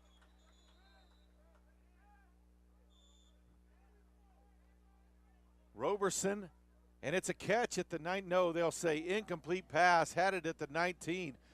Good job by Stevens just to get a nice pass off there, but it did fall a little bit short because of the pressure.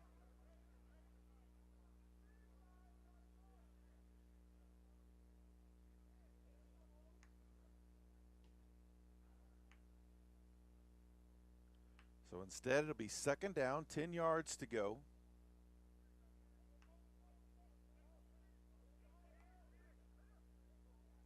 They'll empty out the backfield. Stevens takes off on the draw. He's going to be hit for a yard loss and a flag on the play as well. Clock will be stopped with 1:22 left, holding on the Aggies.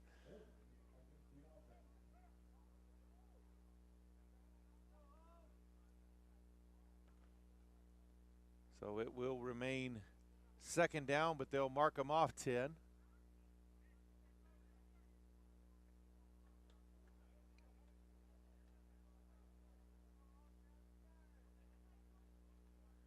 Ball back in Aggie territory at the 47-yard line.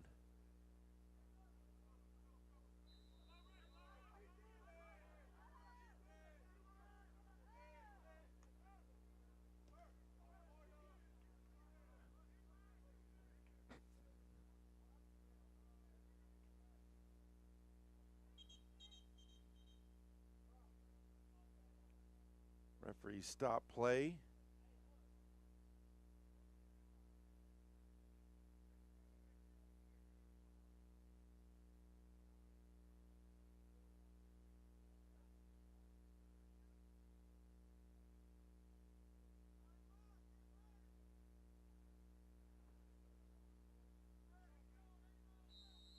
Once again, 1:22 still left to play in the half. Second down and 20 for the Aggies. Handoff inside. Campbell bounces outside of the top side, past midfield up the 45. Ball's forward to about the 40. So a nice gain of about 13 on the play. Makes it a much more makeable third down. Clock rolls under a minute left to play here in the first half. Already leading 22-0. Snap, Stevens, quick throw. Partita had it in his hands and dropped it. That would have converted the first down near the 20-yard line. Clock stops with 46 seconds left.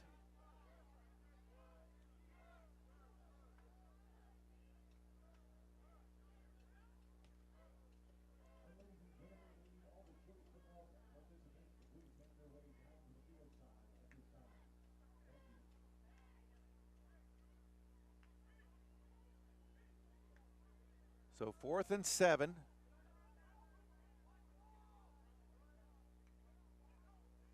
Stevens looks near side, and Ray looking for the flag as it was clear that he was being pulled to the ground by the defensive back. No call. So ball turned over on downs at the 40-yard line with 43 seconds left. Well-placed ball there by Stevens. Good route by Ray, but looked like there should have been a pass interference call on that one.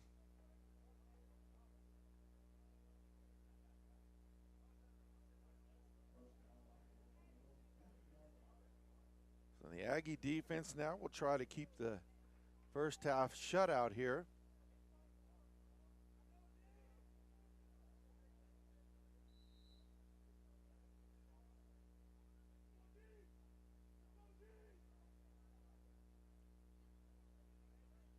Snap, handoff straight up the middle, and going to be dropped pretty quick there as Millsap comes up in the gap.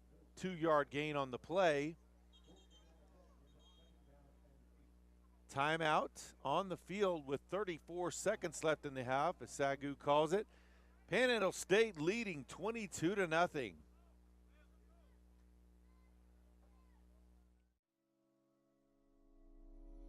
You lock your doors to keep criminals out, but do you lock your network doors? It's also important to keep your home network protected. According to experts, cybercrime continues to increase. With Protect IQ added to the PTCI Wi-Fi app, you can lock your home network doors. Don't wait to lock out intruders. Visit ptci.net to request Protect IQ and to download the PTCI Wi-Fi app today.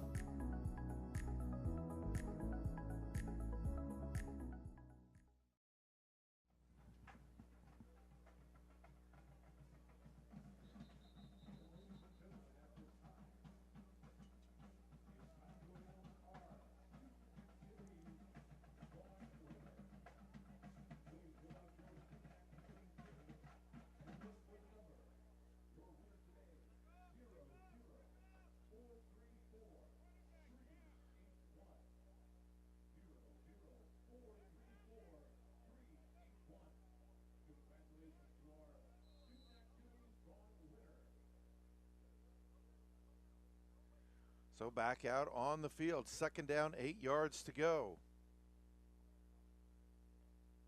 Back to pass. Now he'll take off on the run and try to get out of bounds across midfield. Just hops down at the Aggie 48-yard line. It is enough for a first down. They'll stop the clock with 25 seconds left.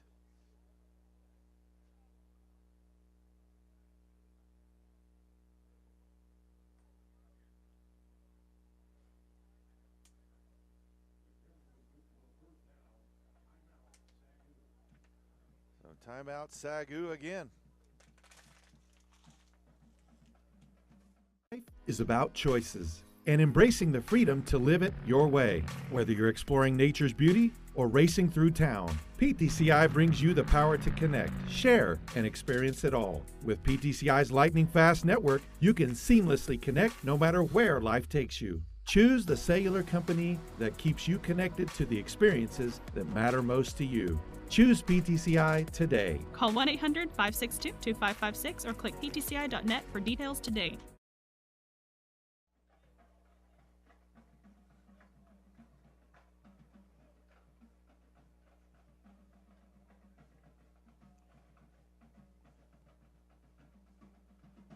So both teams back out, ready for action. 1st and 10.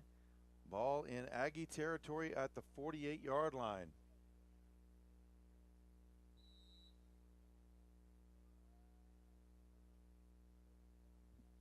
Back to pass, lets one go on the near side.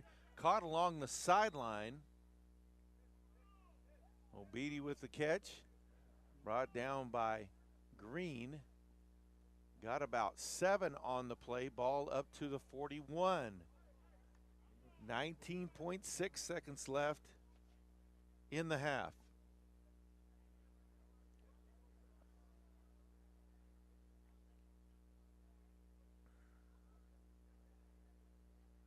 Back to pass again, looks on the top side. Threw the ball before the receiver made his cut, and he made his cut a little deeper than the throw, so 3rd down. 15.4 left on the clock.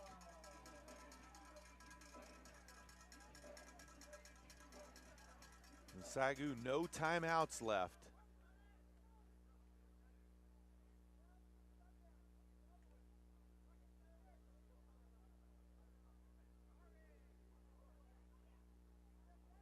Bowman throws late along the sideline. They'll say that is a catch by Tanner at the 31-yard line.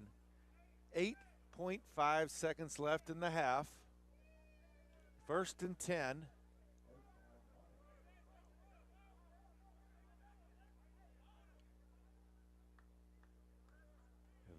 If they'll throw it along the sideline, they've got maybe one more play before either a field goal attempt, or since that was blocked easily earlier, it may be a shot at the end zone, either here or on the next play. Goes along the sideline, caught near the 20-yard line by Tanner. So 2.7 seconds left. They'll bring out their field goal unit.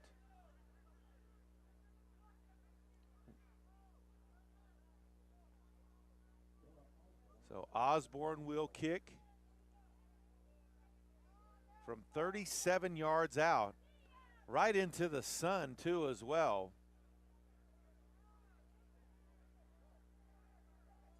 Still getting set as the play clock rolls under 10 seconds. Kick is up, and it is wide left, no good. We head to the half. Panhandle State with a 22-0 lead over Southwest Assemblies of God. We'll be back with the second half.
Erica Velasquez.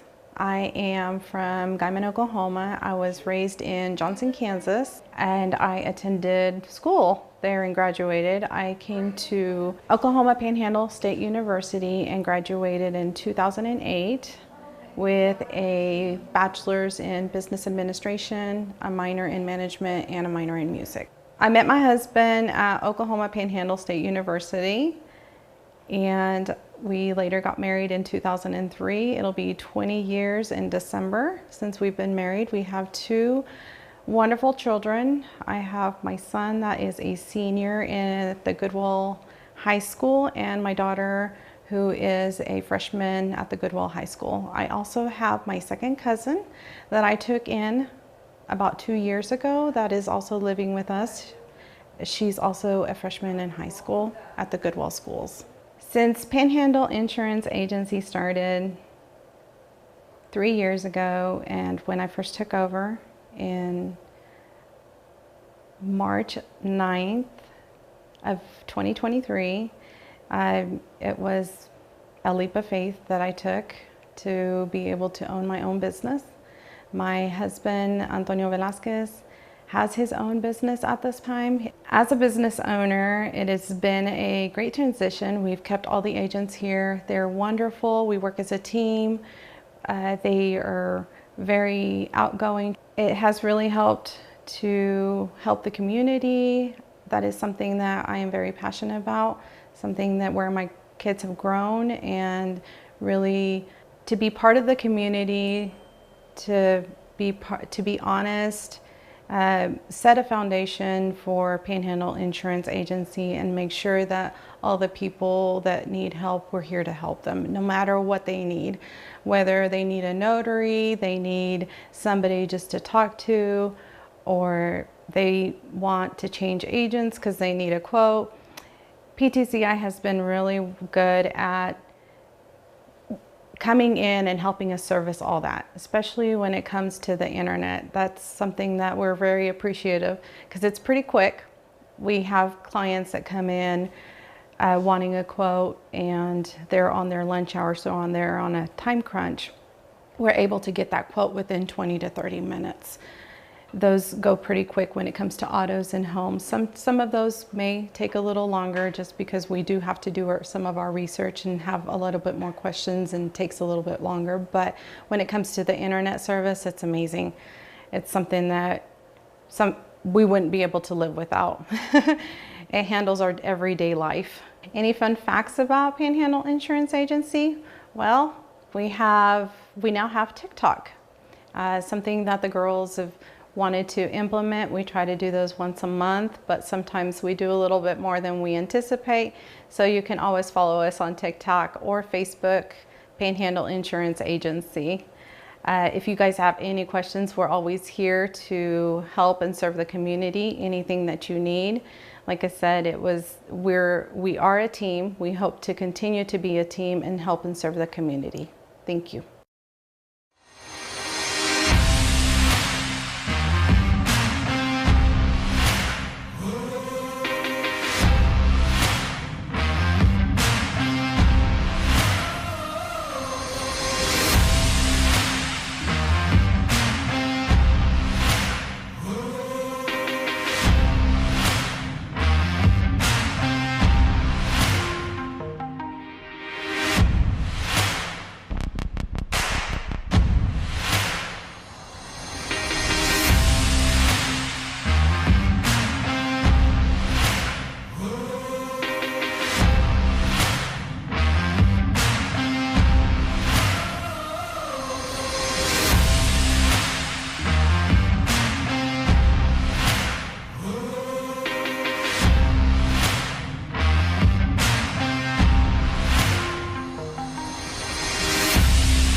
You lock your doors to keep criminals out, but do you lock your network doors?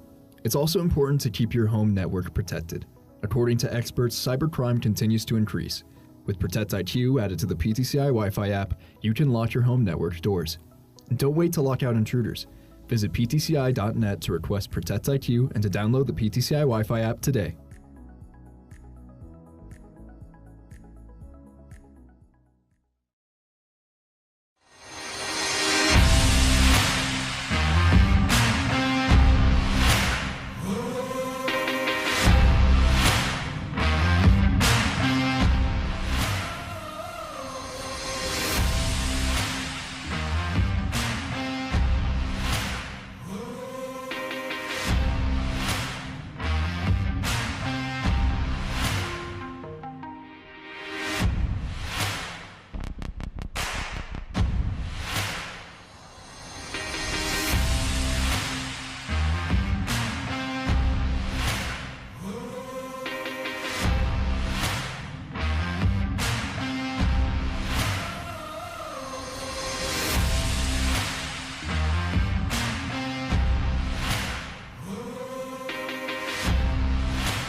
And we welcome you back to Carl Wooten Field, Anchor D Stadium here on the campus of Oklahoma Panhandle State University in Goodwell, Oklahoma.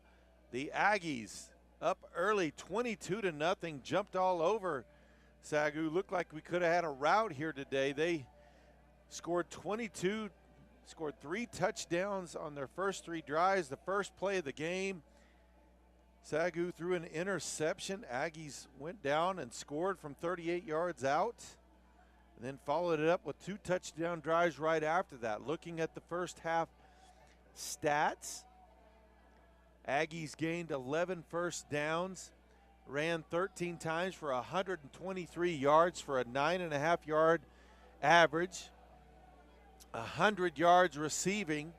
They were 8 of 18 passing. Total yards, 31 plays for 223 yards for an average of 7.19 yards per play. SAGU 10 first downs, 53 yards rushing on 15 attempts for only 3.5 yards per rush. They were 12 of 23 passing with 2 interceptions for 114 yards. They gained 167 yards on 38 plays for a 4.39 average. Penalty-wise, both teams with 4, Aggies with 45 yards off of those, 32 yards in penalties for SAGU. Panhandle State has punted twice for a 34.5-yard average.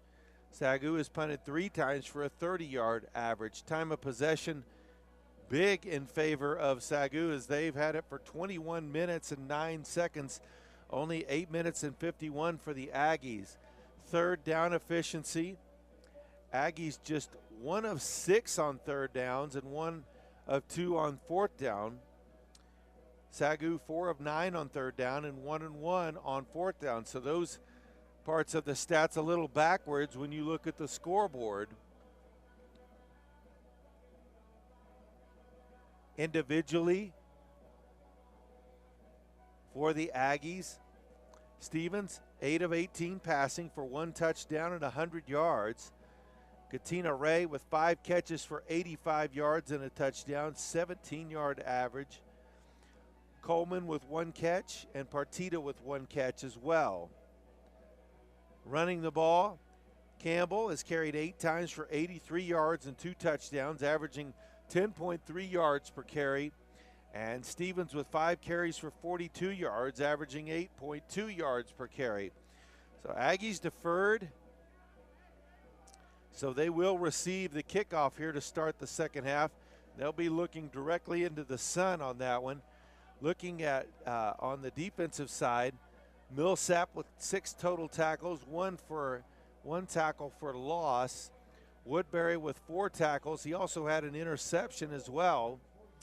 Dickerson with 3 tackles and a tackle for loss.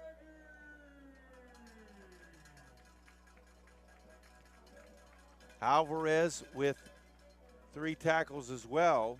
That's Nate Alvarado, excuse me. So here we go. Partita and Roberson back deep to receive the kick for the Aggies.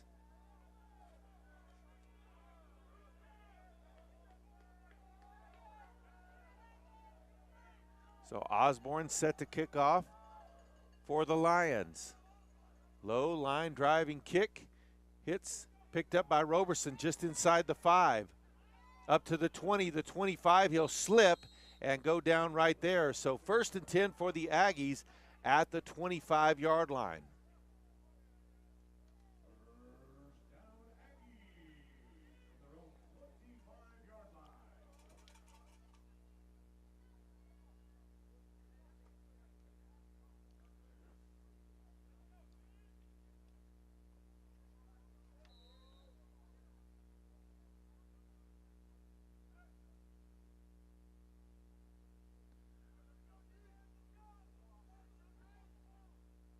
So Campbell to the right of Stevens. He'll hand it off inside, looking for a gap, and really just got back to the line of scrimmage. No gain. It'll be 2nd and 10.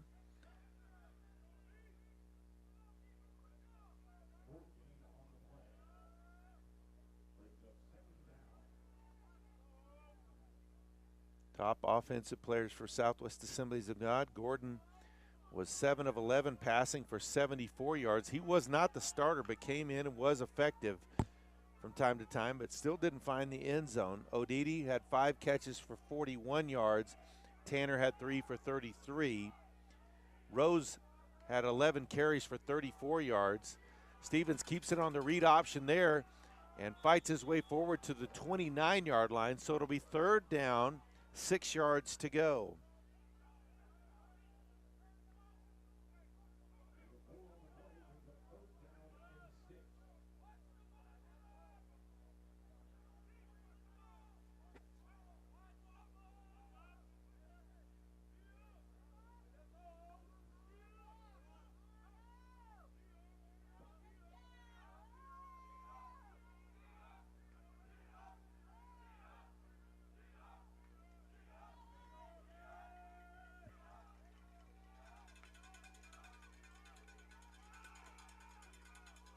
Pass. Oh, and through the hands of Coleman. Defensive back almost had it after it did go past him. 4th down, Aggies will be forced to punt. So Aggies struggling offensively after that fantastic first quarter. They've struggled to move the ball.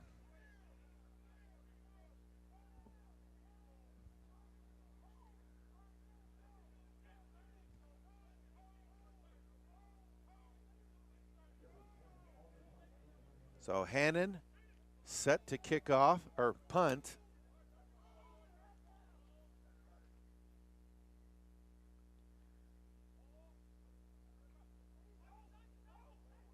That one hits at the 35, picked up back at the 25. Avoids the first tackler up to the 30, the 35, the 40, and brought down near the 45-yard line. As that was returned by Tyson Nonette. And so Southwest Assemblies of God will have it 1st and 10, and they're near midfield.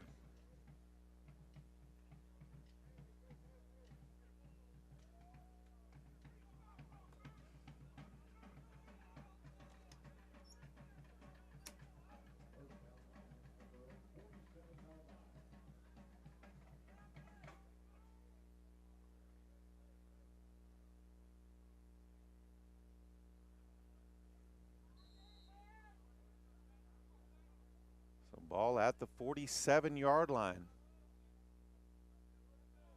Quick pass.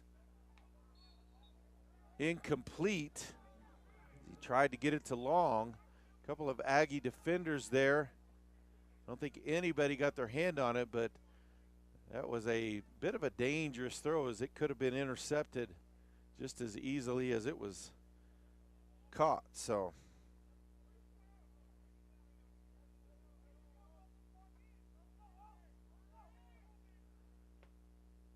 pistol formation, they'll hand it off to Rose, and he's going to be wrangled down after a short gain.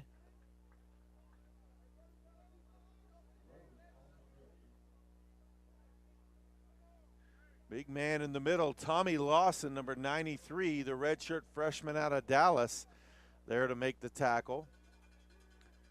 So 3rd down, 8 yards to go, ball at the 49-yard line.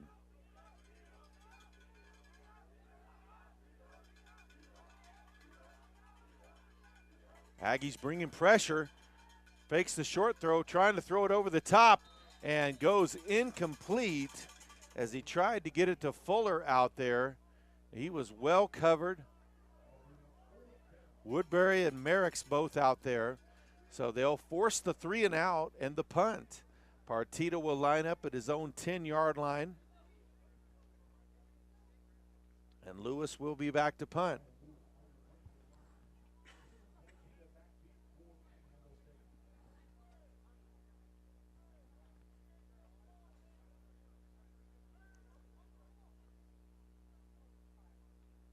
Aggies did block one. They came close again there. Ball will hit outside the 20 and take kind of an Aggie bounce. Looks like it'll be called dead there at the 21-yard line. Aggie ball with 12:20 still to play here in the 3rd quarter. They lead 22-0.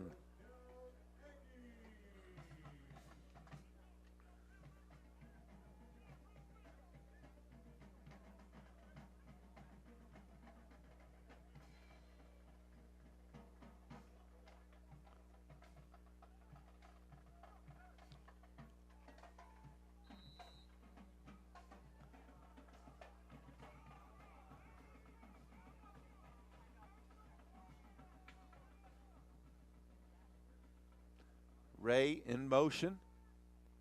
Stevens out in the flat to Ray. Oh, he lost control of the ball. It's loose. And the Lions come up with it at about the 21-yard line. So the Aggie defense is going to have to head back out there and see if they can get a big stop here. As Ray brought it in, but then lost control of it not long after that. But definitely had possession. 12-12 left to play here in the 3rd quarter. This by far will be the best field position for Southwest Assemblies of God.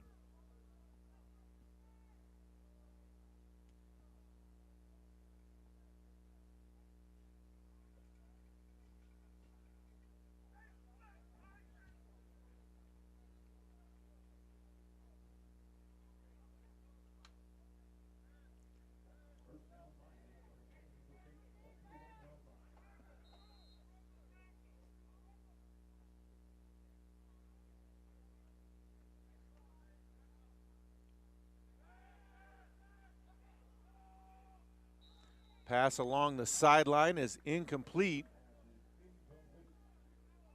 Green on the coverage.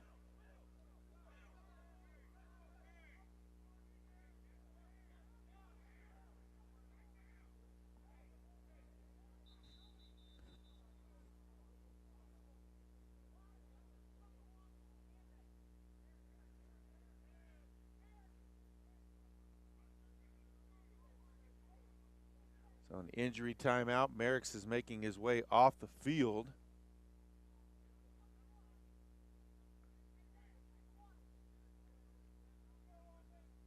Dickerson also came off injured, but both of the players able to make it off,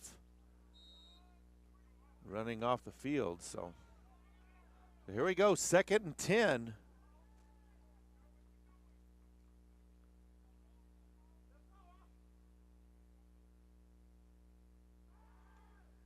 Quick throw outside, caught, and quickly brought down. And it was Green out there making the tackle. Gain of about 4 on the play. 3rd down, 6 yards to go.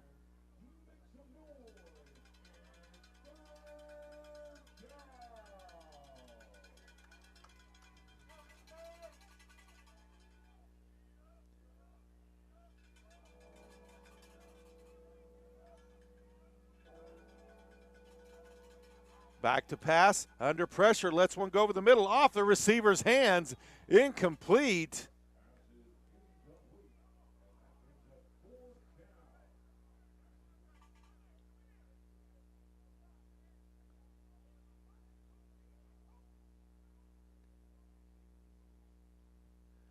So 4th down, looks like they'll line up for the field goal as they'll bring Osborne out. 34-yard attempt. Aggies did block one earlier and then missed one wide.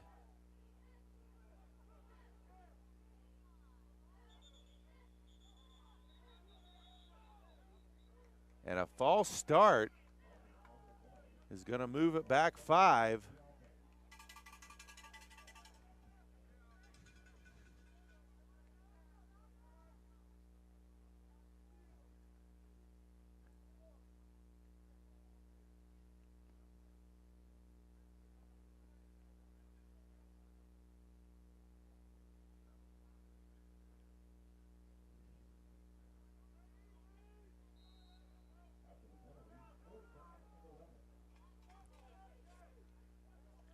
So 4th down 11.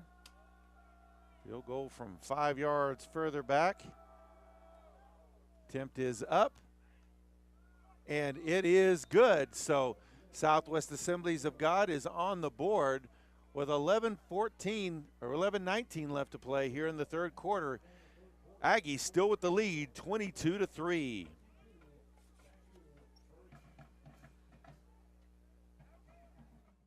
Is about choices and embracing the freedom to live it your way. Whether you're exploring nature's beauty or racing through town, PTCI brings you the power to connect, share, and experience it all. With PTCI's lightning-fast network, you can seamlessly connect no matter where life takes you. Choose the cellular company that keeps you connected to the experiences that matter most to you. Choose PTCI today. Call 1-800-562-2556 or click ptci.net for details today.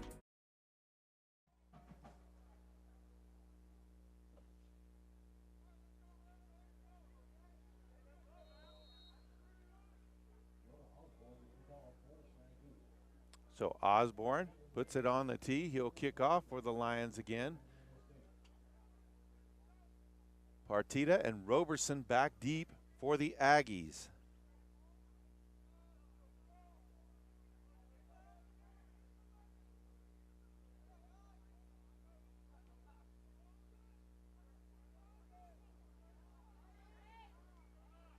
Roberson, and going to be brought down at about the 27-yard line.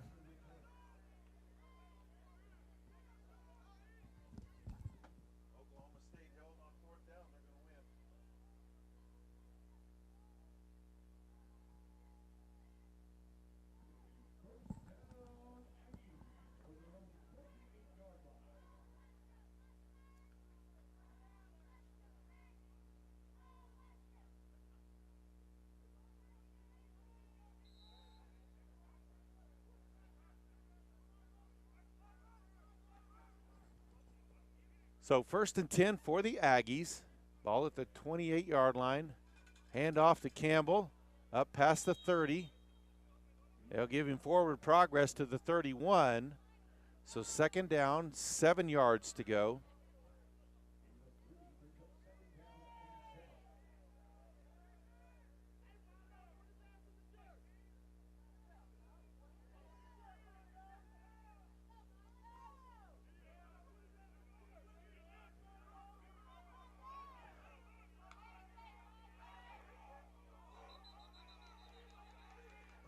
And a procedure penalty on the Aggies is going to negate that gain and a few more yards. So they'll mark off 5, and it'll be 2nd down and 12. I think we said Aggie offense in that first quarter was incredible, but since then, just hasn't happened for them.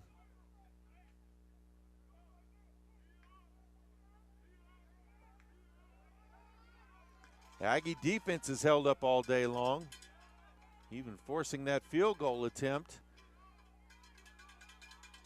Campbell finds a gap up past the 30, the 35, and brought down at about the 36-yard line. That'll be a makeable 3rd down after about a 10 or 11-yard gain on the play.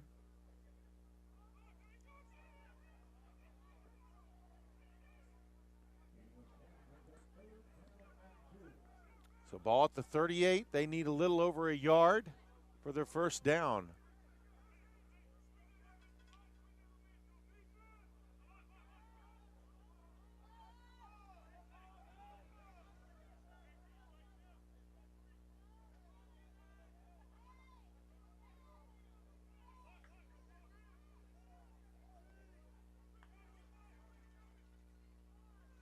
Stevens keeps it. He's got the 1st down. Takes it up for about a 5-yard gain. Up to the 42. So 1st and 10 for the Aggies. And that was a big one confidence-wise, I think, for them as the clock nears the 9-minute mark of this 3rd quarter.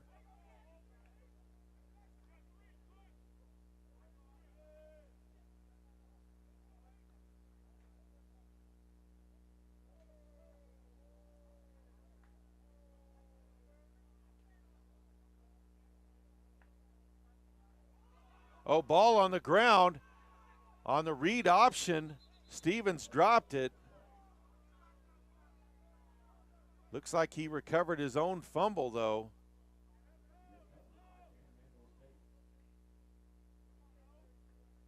But a loss on the play of about 4.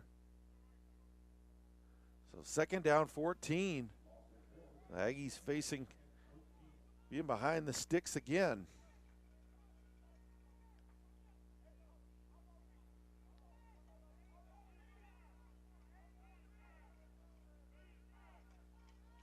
Long shadows on the field. Oh, Aggies right into the sun. Campbell breaks a tackle down the sideline, stays in bounds. He's going to break it. He's at the 30, the 20, the 10.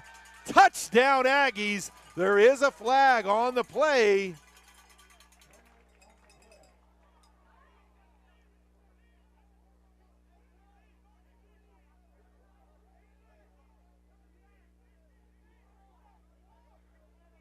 We'll have to see what the call is.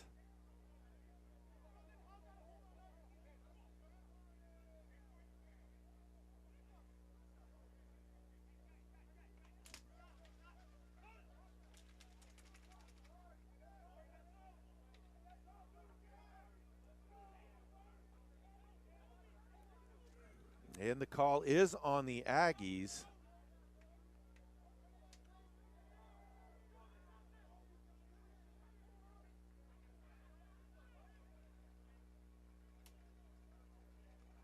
Ball is a holding call, and it will bring it all the way back to the 44-yard line and make it 2nd down and 8 yards to go.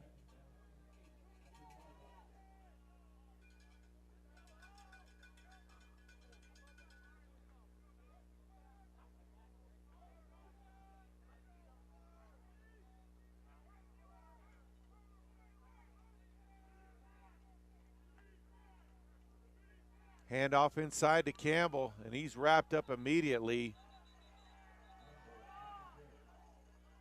They will give him forward progress back to the line of scrimmage.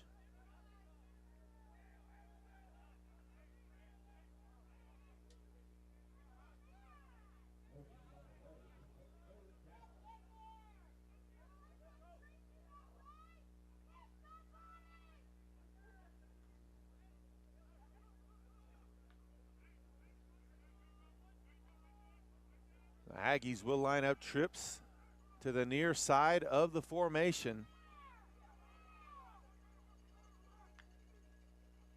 Third and long, quick throw to Ray, catches it, breaks one tackle, avoids another, still on his feet. Past the 45-yard line, 1st and 10 Aggies. Beautiful running there by Ray to pick up the 1st down.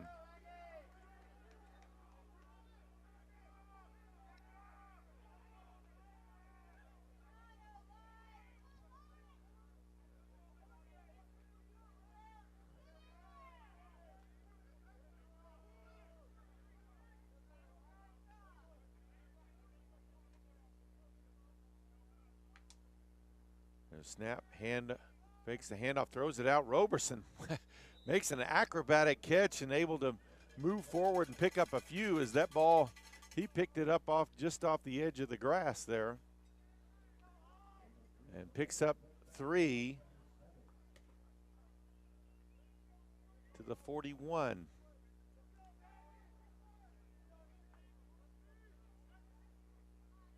Second down, 7 yards to go.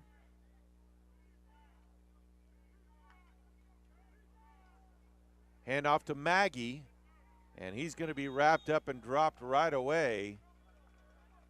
Christopher Maggie, a sophomore out of Lawton, Oklahoma. He had himself quite a game earlier in the year. Came in really mainly in the second half and had over 100 yards rushing.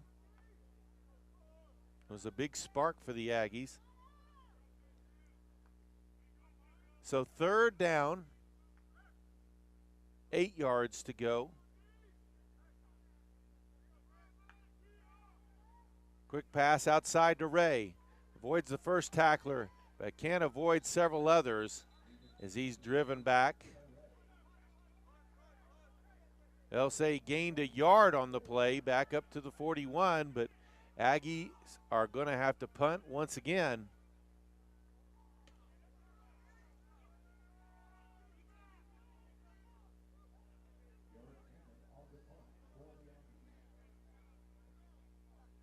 Clock rolling below 4:45 here in this 3rd quarter. Aggies scored all 22 of their points back in the 1st quarter. Gave up 3 here on the last drive by the Lions when they started inside the Aggie 25. And looks like the punt returner brought down near the 25. 4:20 left here in the 3rd, 1st and 10 for the Lions, right at their own 25-yard line.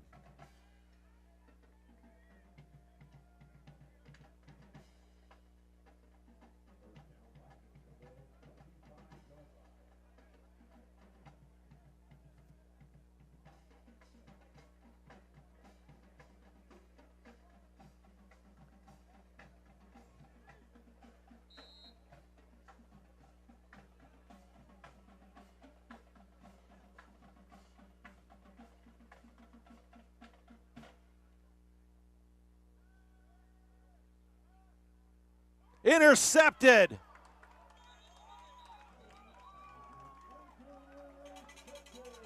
Number 4, Alex Holguin stepped in front of that pass. And the Aggies are in plus territory with 4:15 left here in the third quarter.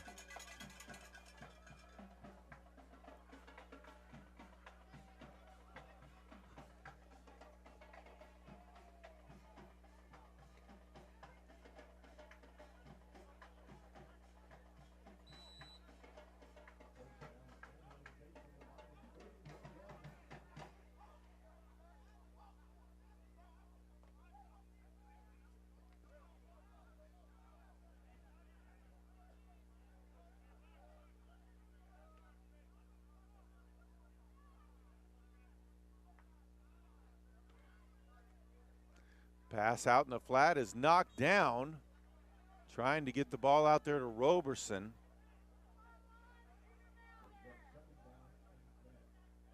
Second down and 10.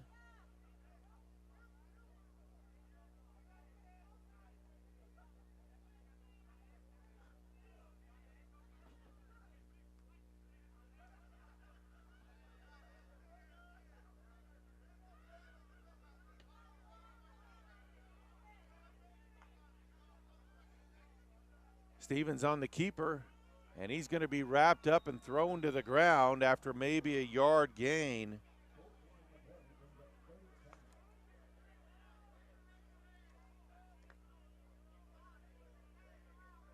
Joseph Chavez on the tackle there, so third down, 9 to go.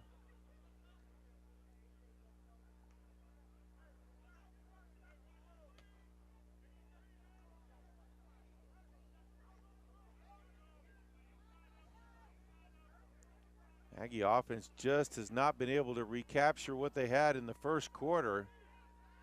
Throws it deep to Ray out there, and a flag is thrown by the receiver. There's a referee right there. He didn't make the call. There's one way away who did throw a flag.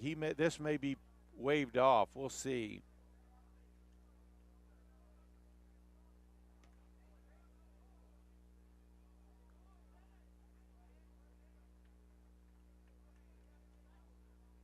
And it will not. It's going to be pass interference.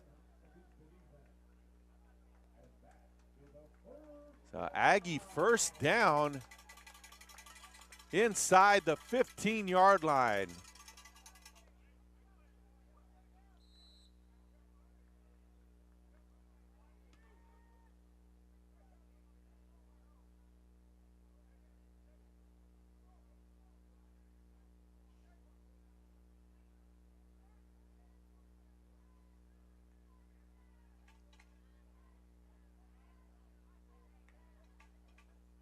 Stevens is going to keep it on the draw, and he's not going to find anywhere to go on that play. No gain, second down, 10 yards to go.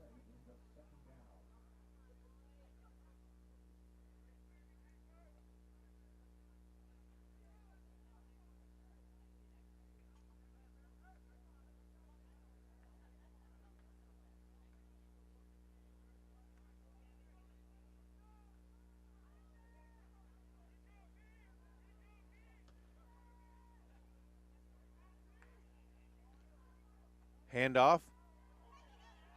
Trying to find a spot. Can't quite get down to the 10-yard line. Campbell's brought down at about the 11, so 2-yard gain on the play.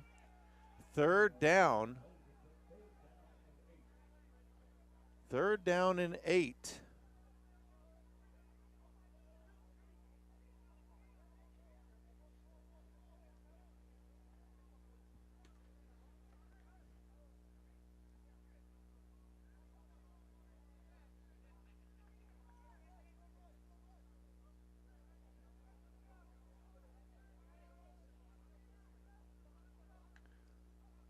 Stevens back to pass, looking right.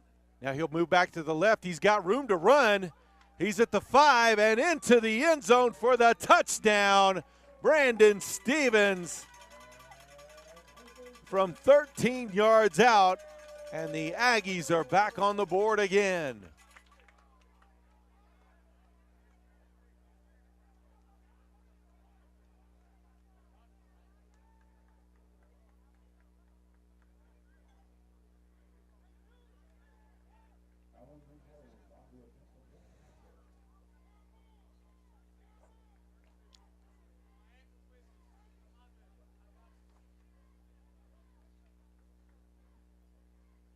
So Munoz set for the extra point. Kick is up, and it is good.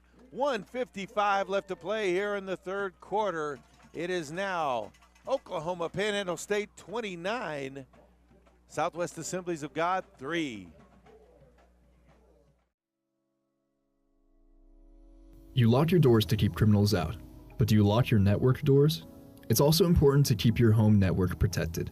According to experts, cybercrime continues to increase. With Protect IQ added to the PTCI Wi-Fi app, you can lock your home network doors. And don't wait to lock out intruders.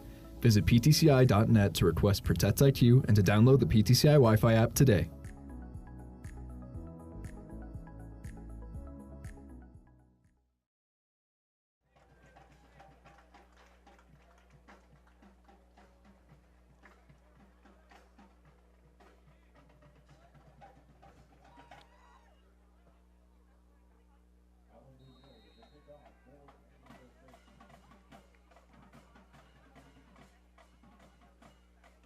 So Munoz set to kick off again for the Aggies. Tanner and Alford back deep. Short kick. They'll let it hit about the 25. Ball loose. Aggies got it. Aggies have it. Nate Alvarado falls on the loose ball after the confusion on the pooch punt.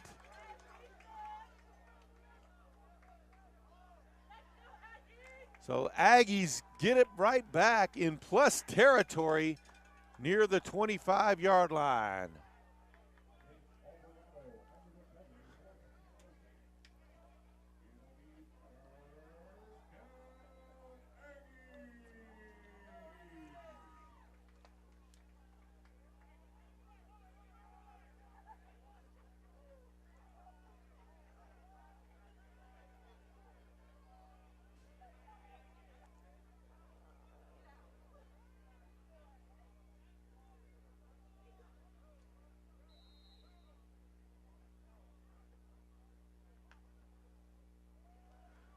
Stevens back to pass. Gets to Roberson, caught inside the 10. Back shoulder catch down at the 6-yard line. Beautiful throw there by Stevens. I think he got the defense to jump, so obviously they'll decline that. And it'll be 1st and goal for the Aggies. But just a fantastic throw there by Stevens to the back shoulder. Also great route by Roberson there. Sets him up in the red zone. 1st and goal at the 6.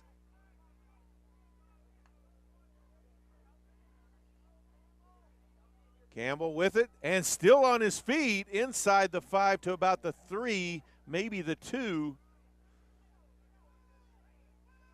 Not sure how he wasn't tackled earlier, but he wasn't.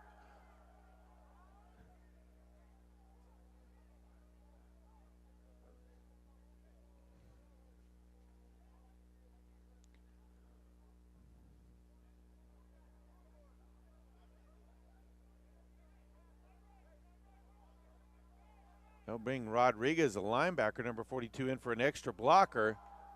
Campbell fighting his way forward, didn't get into the end zone. Rodriguez had his helmet ripped off by the guy he blocked. Number 2, Keith Hargraves.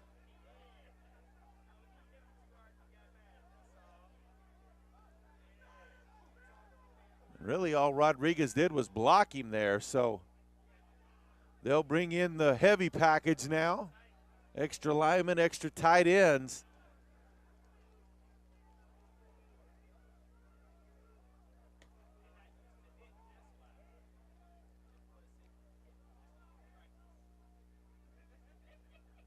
So half the distance after that, and they'll put it, it'll be 1st down as well.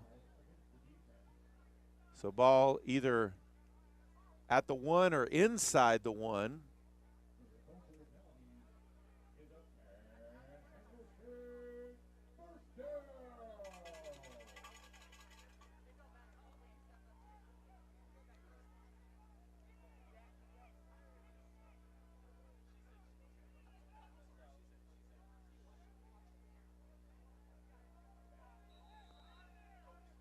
They'll put a couple linemen behind Stevens and try to push forward, and he's into the end zone. Touchdown, Aggies.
You lock your doors to keep criminals out, but do you lock your network doors?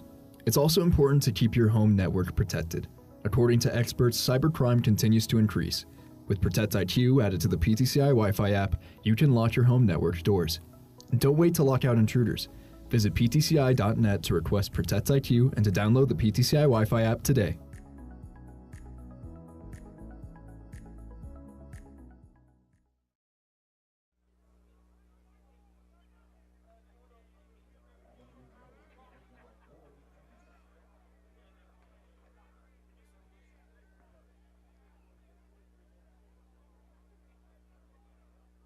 So personal foul penalty will have the Aggies kicking off from the 20-yard line. 46 seconds left here in the third quarter. 36-3, now the lead for the Aggies. All their points have come in the odd quarters.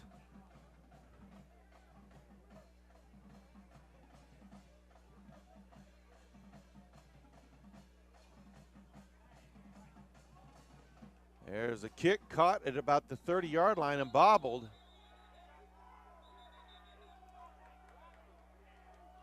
They'll say fair catch because 7 didn't call it, but 91 had raised his hound, so they'll say that's a fair catch call. So no advancement, 1st and 10.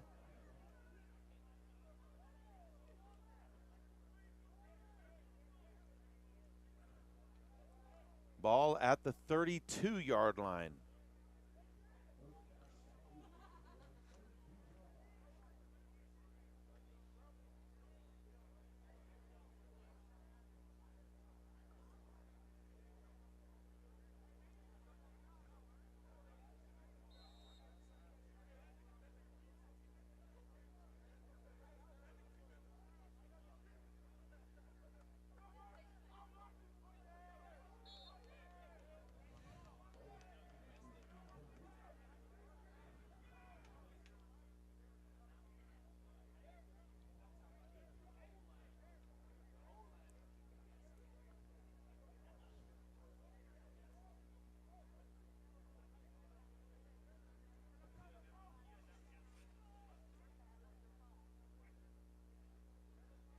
Second down and 10. Back to pass, quick throw outside, caught, breaks one tackle, breaks another down the sideline, past midfield. Merrick's trying to chase him out and pushes him out of bounds at the 18-yard line. So catch and run by Odidi puts the Lions in the red zone. Clock running under 30 seconds left to play here in the third quarter.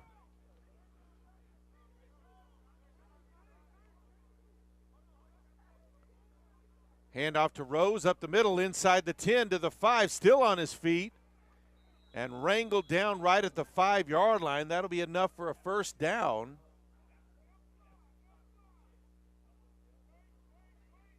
And that will be the end of the third quarter with the score, Panhandle State 36, Southwest Assemblies of God 3.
So here we go with the fourth and final period of the day.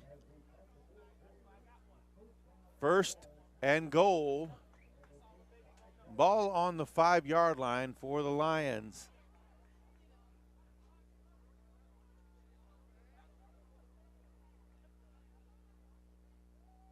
Quarterback rolls out to his left, and he's going to be sacked.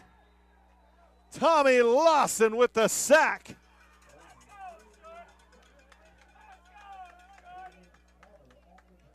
So second and goal from the 6-yard line.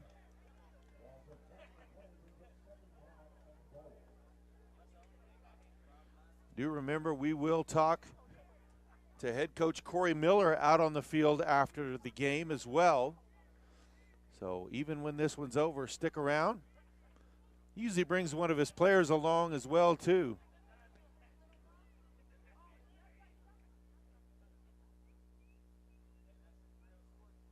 Fakes a handoff, rolls out to his left again, lets it go to the end zone. And a flag thrown.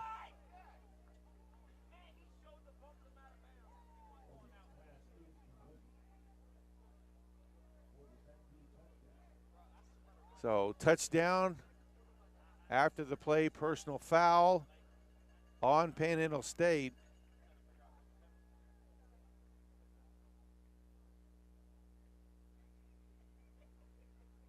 I'm not sure if I saw something wrong there, but it looked like they called the personal foul when he shoved him out of bounds. He caught the ball and literally a moment later was shoved out of bounds.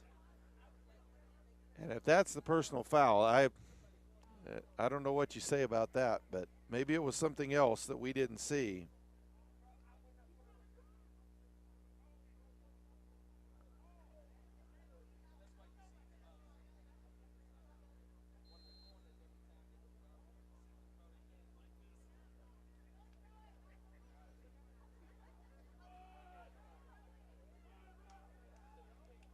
And the pass knocked away on the two-point conversion.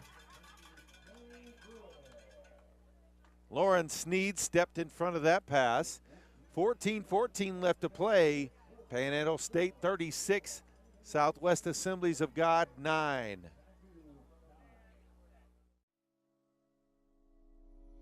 You lock your doors to keep criminals out, but do you lock your network doors? It's also important to keep your home network protected.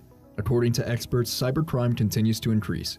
With Protect IQ added to the PTCI Wi-Fi app, you can lock your home network doors. Don't wait to lock out intruders. Visit ptci.net to request Protect IQ and to download the PTCI Wi-Fi app today.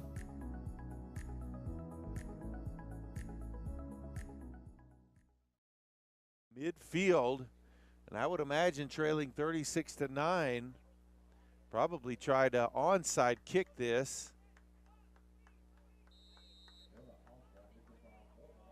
Aggies are keeping 6 up near the line, that 10-yard mark that it has to go.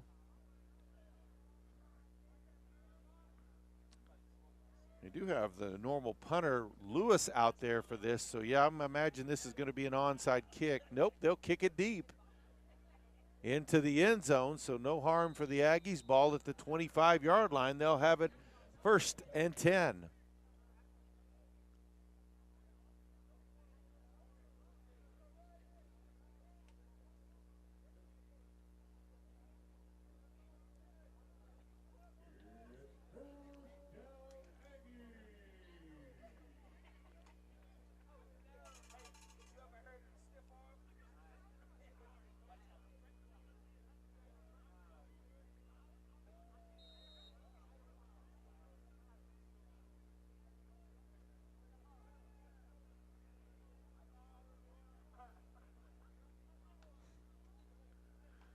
Handoff inside, up to the line of scrimmage, maybe gained a little bit more on it. That was Miles Ratliff, number 6 on the carry. Junior running back out of Chattanooga, Tennessee. 2nd down, 9 yards to go.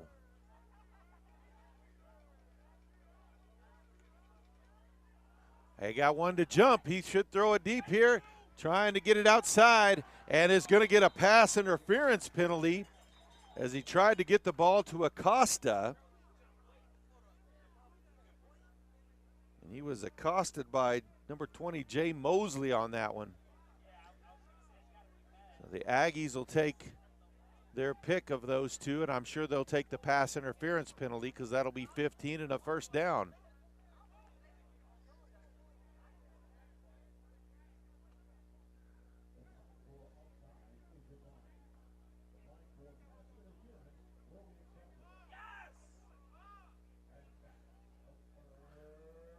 So 1st down for the Aggies at their 41.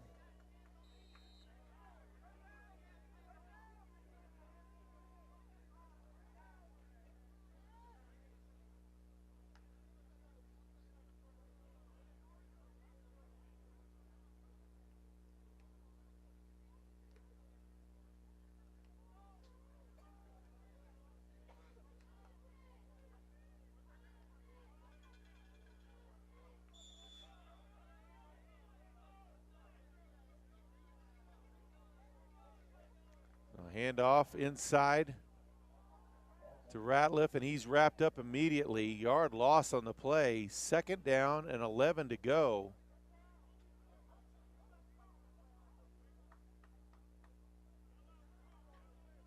They'll bring in the tight end, Jabari Coleman.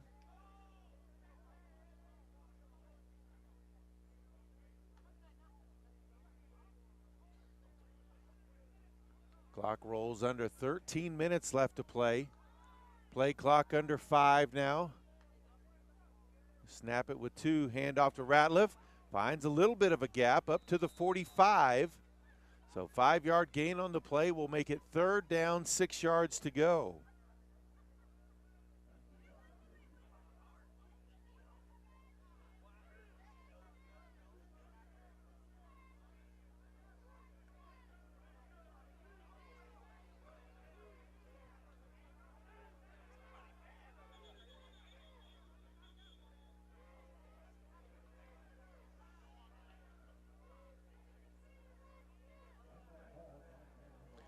So timeout on the field, 12:23 left to play here in the contest. Aggies up big, 36-9 over the Lions. Life is about choices and embracing the freedom to live it your way. Whether you're exploring nature's beauty or racing through town. PTCI brings you the power to connect, share, and experience it all. With PTCI's lightning fast network, you can seamlessly connect no matter where life takes you. Choose the cellular company that keeps you connected to the experiences that matter most to you. Choose PTCI today. Call 1-800-562-2556 or click ptci.net for details today.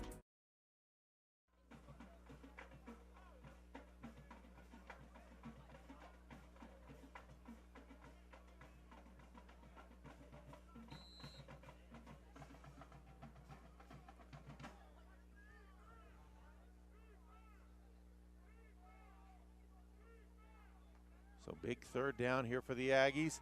They'll throw it deep. Acosta out there. Caught! 10-5, and did he make it in? Yes! Touchdown! Stevens to Acosta. Broke the tackle and back into the end zone for the Aggies. Incredible play there by Acosta.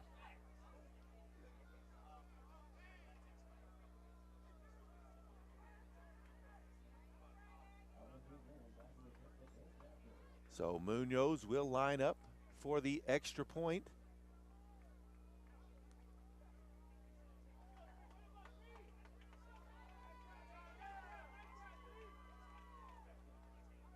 There's a snap. Kick from Munoz is up. And it is good. 12-14 left to play. Aggies up 43-9.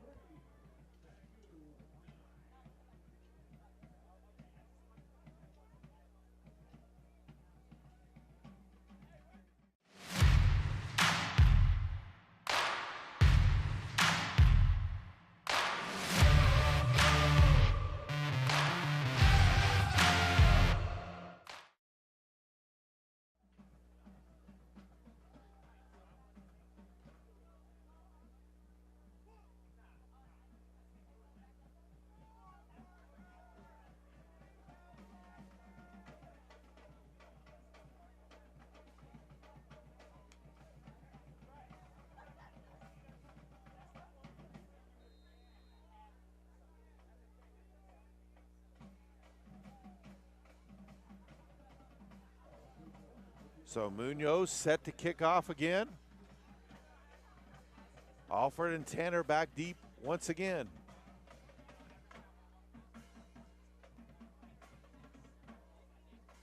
Ball caught at the 15.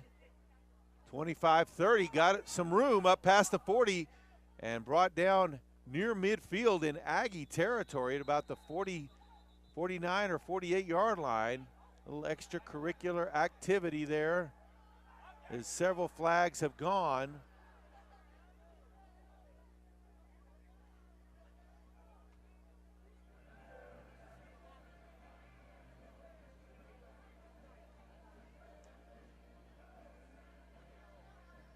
So the referees will sort this out. Got plenty of flags up there near where the end of the play was, but also one back at the 25.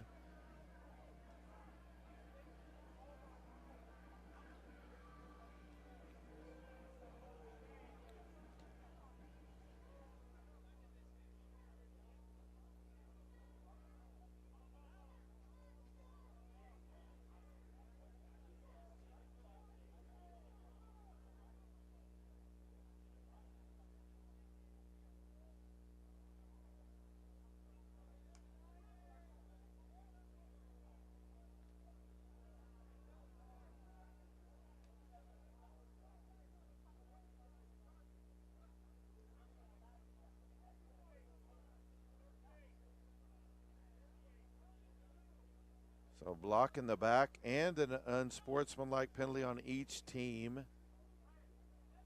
A block in the back on the Lions. We'll move it back.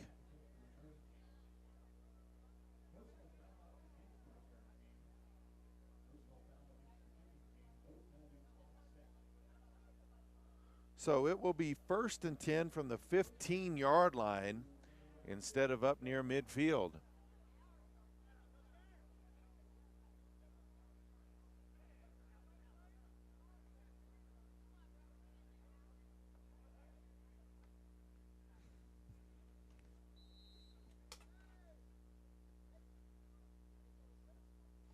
So here we go, 1st and 10. Quick throw outside, tipped, but caught. Ball came loose there at the end. Catch by Long. Be close to a 1st down, maybe a yard away.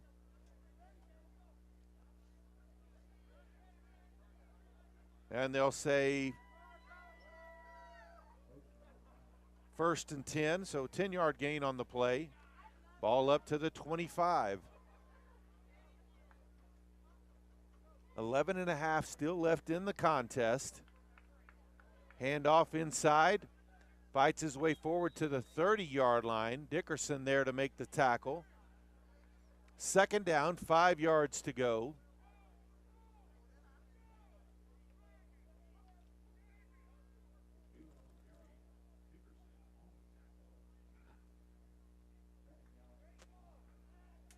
Back to pass, rolls out near side. Oh, and it's caught by ODB. He'll have enough for the 1st down, thrown out of bounds there by Green.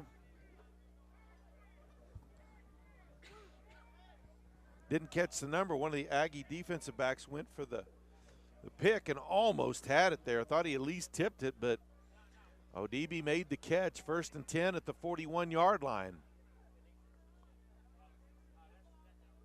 Back to pass. Bowman lets one go near the sideline again. ODB has it knocked away this time by Green. So 2nd down and 10.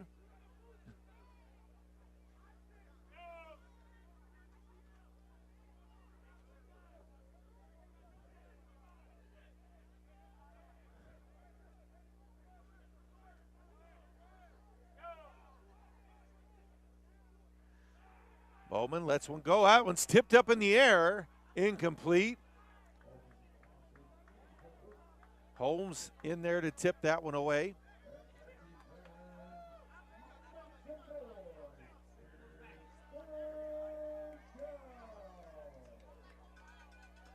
So 3rd down, 10 yards to go.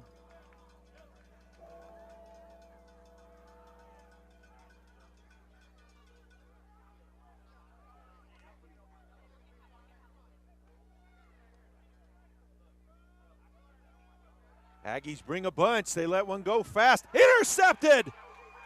The 45 finds open space up to the 40 and goes down at about the 38-yard line. Desmond Green with the pick. Late flag.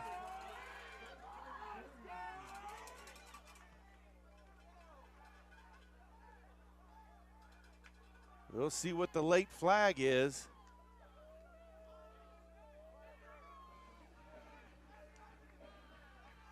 Either way, it will be Aggie's ball.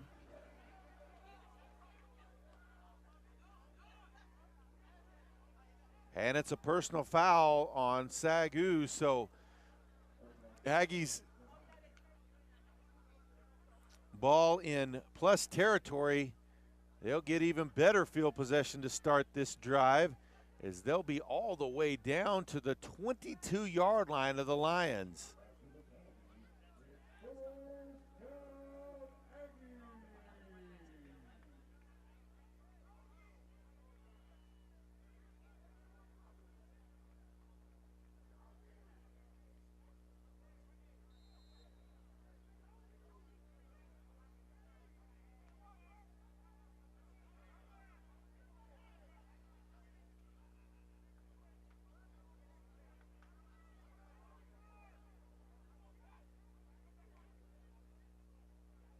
Handoff inside. Kind of fold it over a little bit. Hope he's okay there. Ratliff on the carry. Kind of in an awkward position. Looks like he's all right. 4-yard gain on the play. 2nd down, 6 yards to go. And really gave him 5 on the play. So 2nd down, 5 yards to go.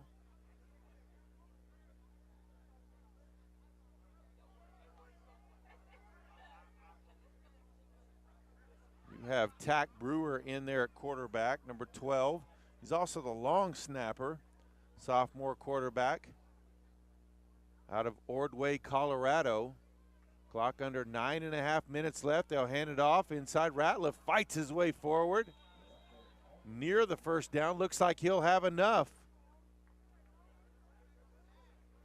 Down to the 12-yard line. 1st and 10 for the Aggies.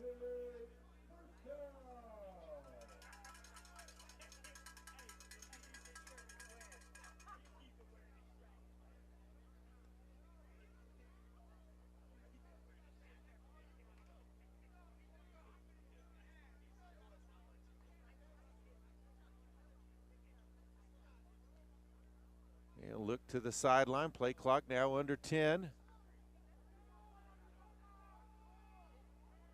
Brewer not paying much attention. Play clock's going to run out.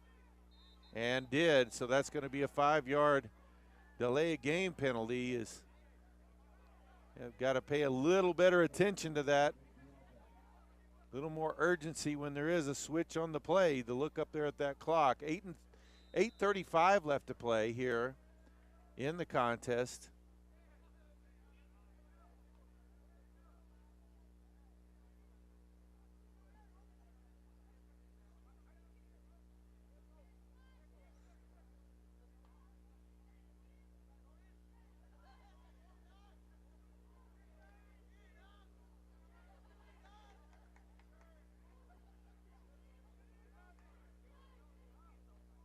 Handoff, trying to break it outside.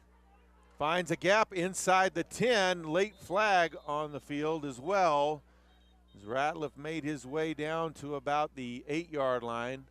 That's probably in the area of a hold, though.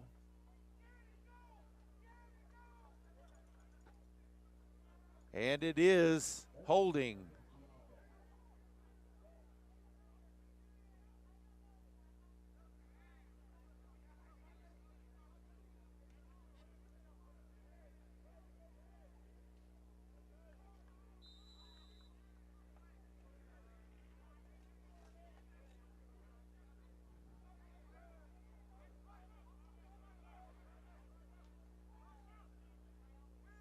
So still 1st down for the Aggies, but they've got to get all the way to the 3.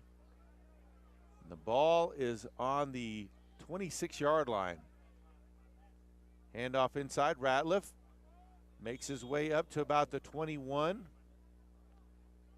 22-yard line. So gets a few of those yards back. 2nd down. Of course, Aggies happy to let the clock run here. Under 7.5 left.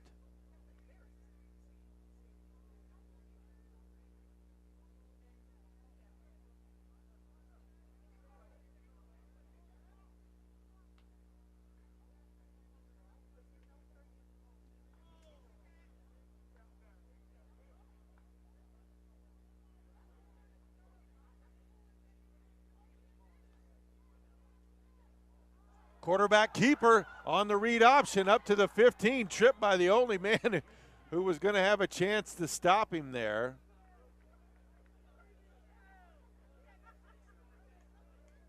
Brought down by number 1, Isaac Gowdy. So it'll be 3rd down and about 12 yards to go as we roll under 6.5 to play.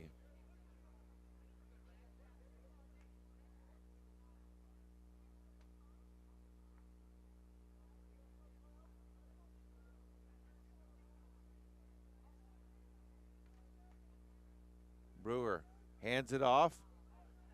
All right, Ratliff fighting his way forward to about the 11. Now they'll mark him down at the 12. So 4th down. And they'll bring the field goal team out on the field.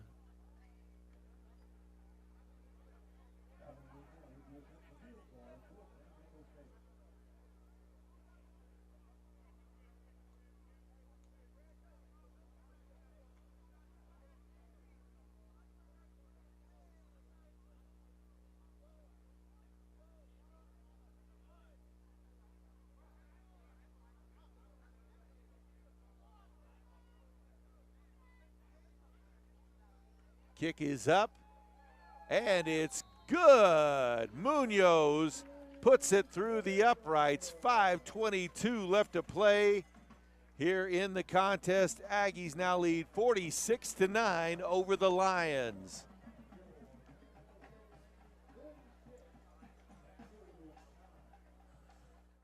Is about choices and embracing the freedom to live it your way. Whether you're exploring nature's beauty or racing through town, PTCI brings you the power to connect, share, and experience it all. With PTCI's lightning-fast network, you can seamlessly connect no matter where life takes you. Choose the cellular company that keeps you connected to the experiences that matter most to you. Choose PTCI today. Call 1-800-562-2556 or click ptci.net for details today.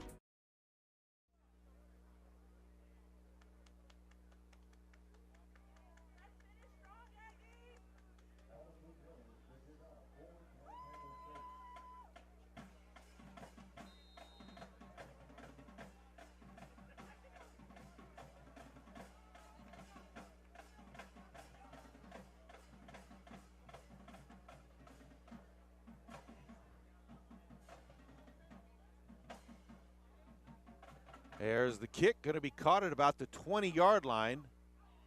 Finds a gap up to the 35, out into the open, past midfield. He's going to be gone.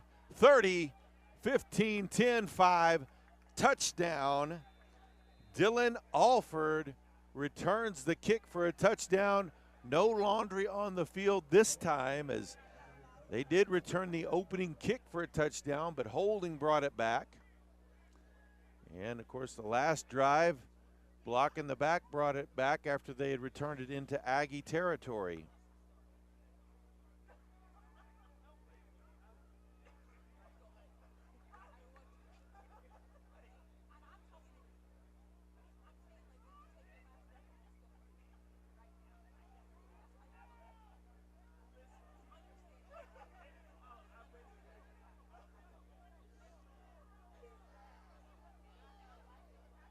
And they'll say they're going for two.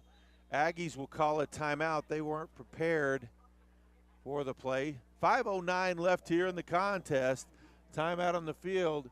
Aggies lead big, 46-15.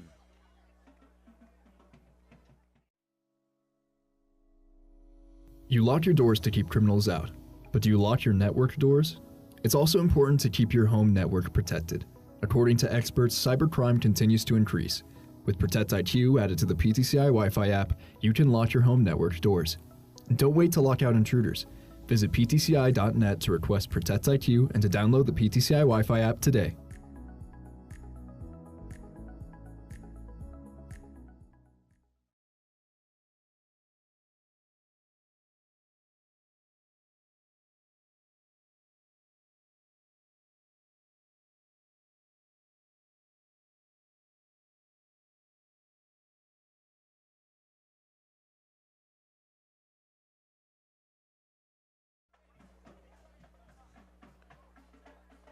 So here we go, 2-point conversion attempt.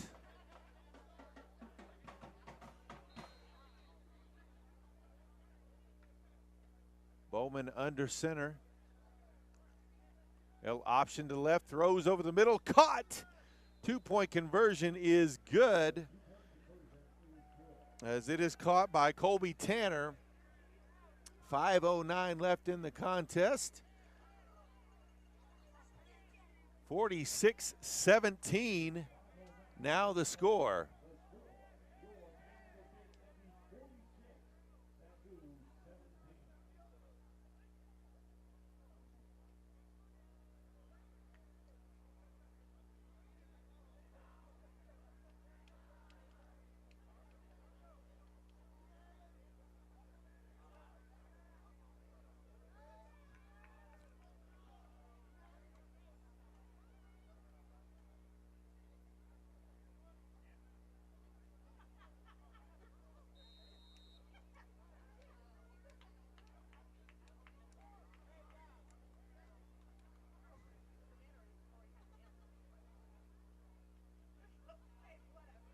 Onside kick, loose, ball's loose.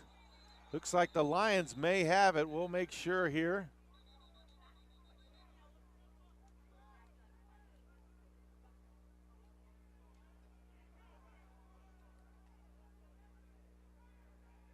Lions did come away with it.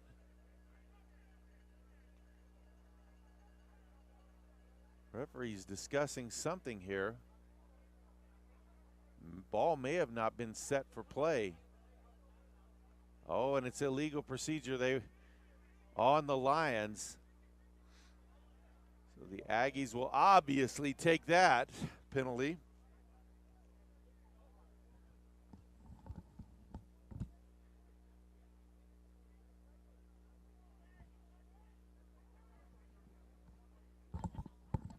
They called an illegal formation on that one.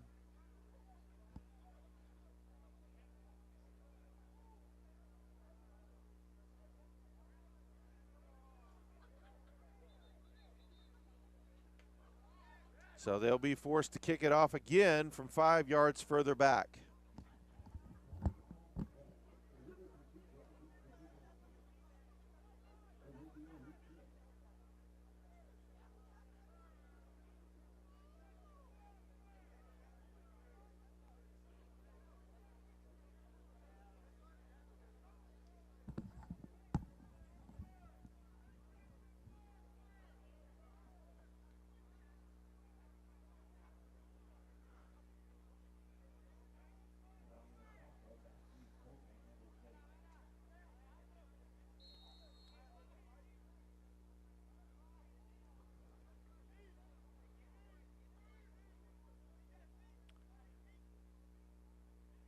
They're set for the onside again. Aggies recover that one easily at the Lions' 45-yard line. They'll have it 1st and 10 there.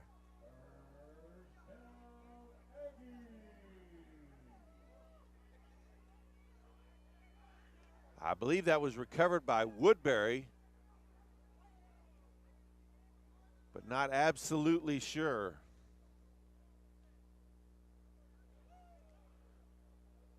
Aggies will have it at the Lions' 45-yard line. 5:08 left.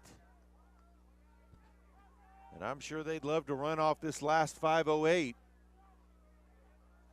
Do stick around after. We'll talk to head coach Corey Miller. Usually talk to one of the players he'll bring along as well. Handoff inside and stuffed at the line of scrimmage.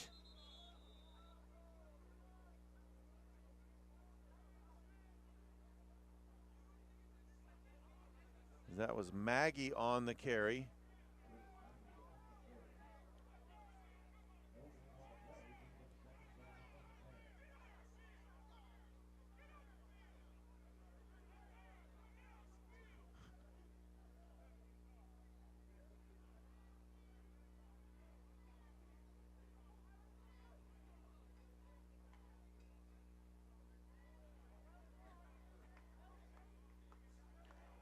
Aggies going to use all the play clock they can. It's down to 3. Snap the ball with 1 left. Hand off to Maggie and finds his way back to the line of scrimmage. Several Lions there to make the tackle.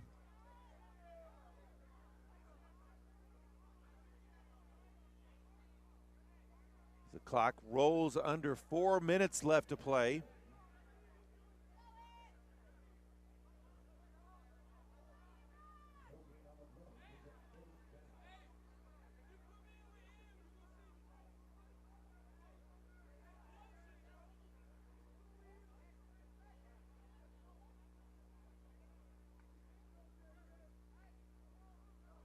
Eric Barlow, the running back now. Hand off to Barlow. Fights his way forward for a yard or 2.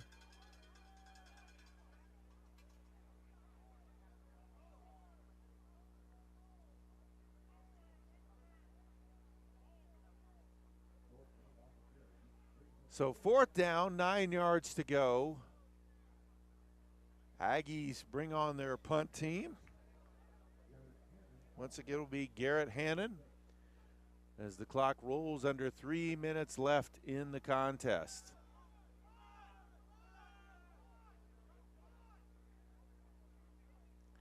Aggies run one more out on the field quickly, under 5 to snap it. They just get it off. No, they'll say They weren't set or something, but 5-yard penalty here is not going to hurt them. They'll move the ball back to the 50 and punt from there. It's not going to make that much of a difference at this point in the game, but also this spot in the field.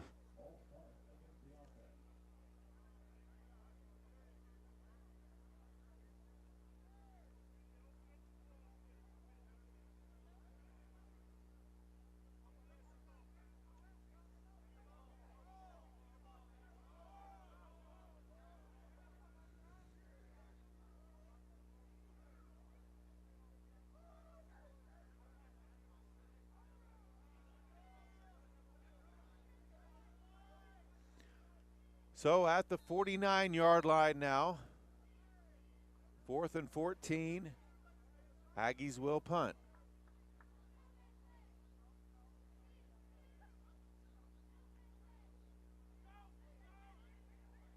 That one bounds inside the 10. Good roll on it inside the 5, possibly. Yes, still rolling down to the 4-yard line where they'll blow it dead. It'll be 1st and 10 for the Lions. Nice punt there by Hannon to put them back against their own goal line. 2:16 left to play.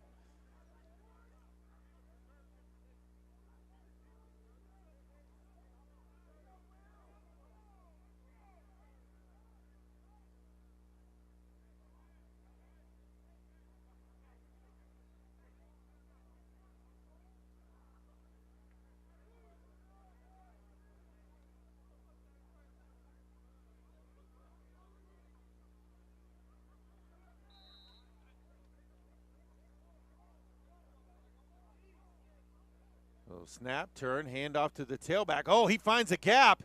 He's out past the 20-yard line, out past the 30, and finally pushed out of bounds at the 36-yard line.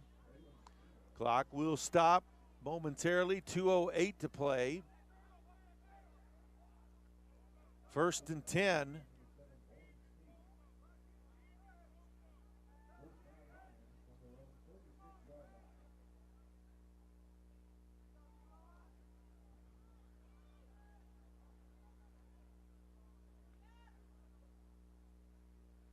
Fakes a handoff, rolls out, pressure, lets it go, caught, out of bounds, about a 9-yard gain or so up to the 45. Aggies were able to get pressure, but Bowman able to get the pass off. 2nd down, 2 yards to go as they'll mark it at the 44. Clock stopped with 1:50 to play.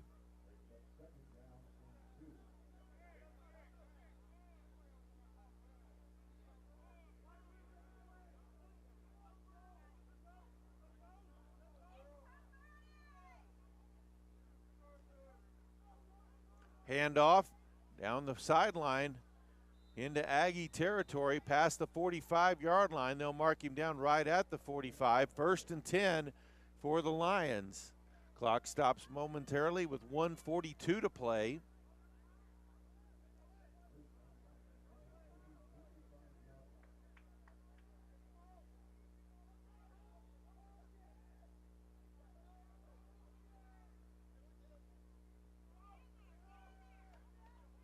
He'll roll out to his left, lets one go late, caught, out of bounds. That was caught by Tanner. That'll be enough for another 1st down. Out of bounds with 1:18 to play.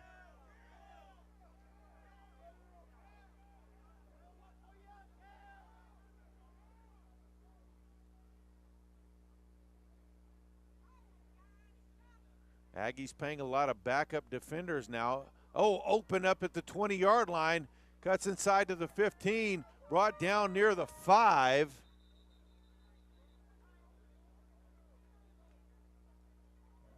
So it'll be 1st and goal.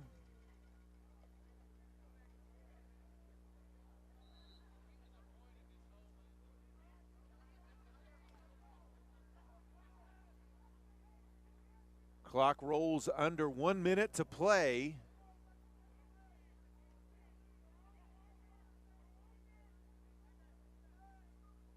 Bowman goes under center. Man in motion.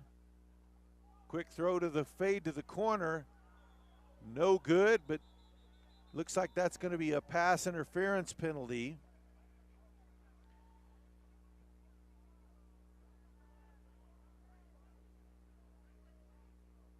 Tried to get the ball out there to Odidi, who's been their best receiver. The infraction did happen in the end zone.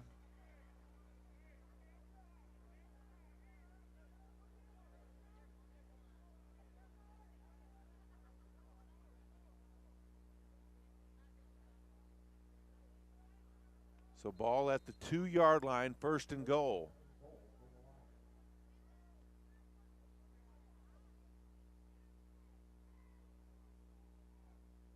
Quarterback rolls out, lets one go.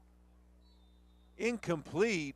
Looked like it off his receiver's hands, and another receiver for the Lions almost had that. 38.7 on the clock. Do stick around. Like we said, we'll talk to head coach Corey Miller and usually one of the players as well after the game out on the field.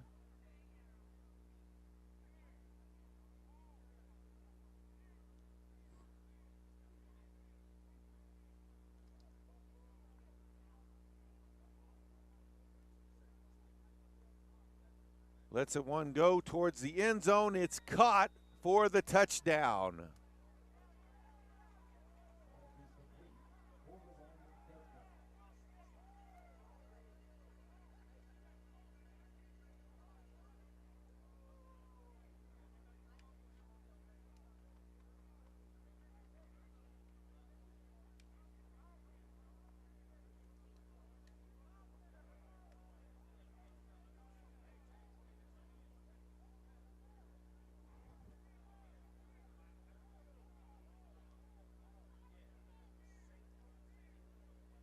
So they'll go for 2.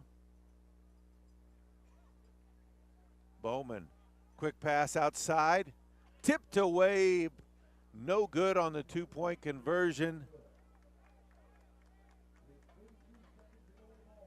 That was Merricks who tipped it away. 32 seconds left, 46-23. Aggies still have them doubled up even after that one.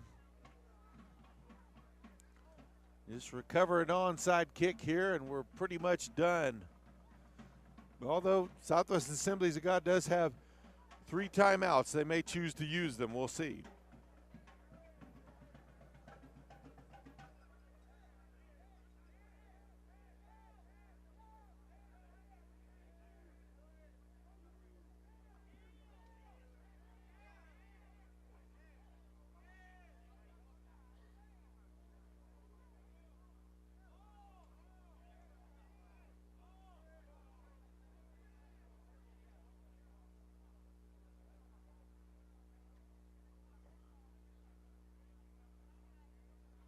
So the Aggies will put 10 guys up close, 2 lines really there. Unless it's a really short onside, you usually let that second line get the ball. First line blocks. And ball knocked loose. Looks like the Lions did recover it at about the 44-yard line. So they'll have it with 32.4 seconds left.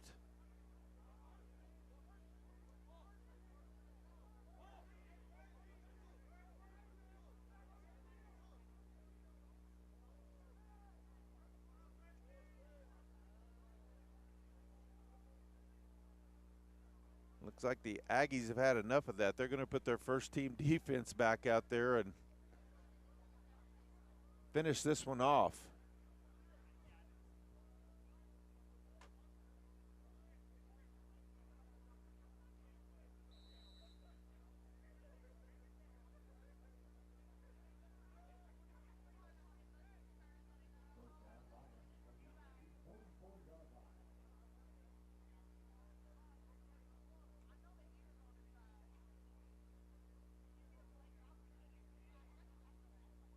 Back to pass. Got a man out there in the corner. Aggie defense there to block that one, knock that one down. 26.8 now, 2nd and 10.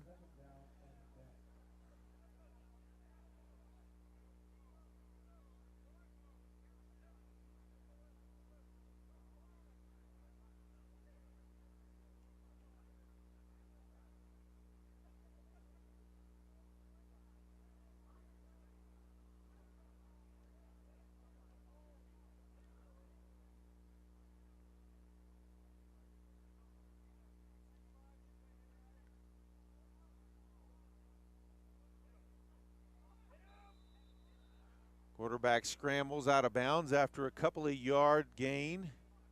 20 seconds left on the clock. 3rd down and 9 to go.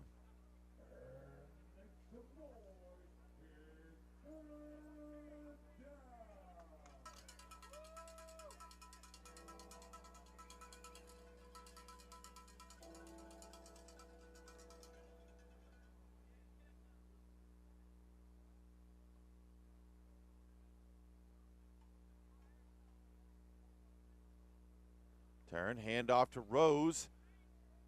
Down the sideline, out of bounds after a short gain. 14.5 left on the clock.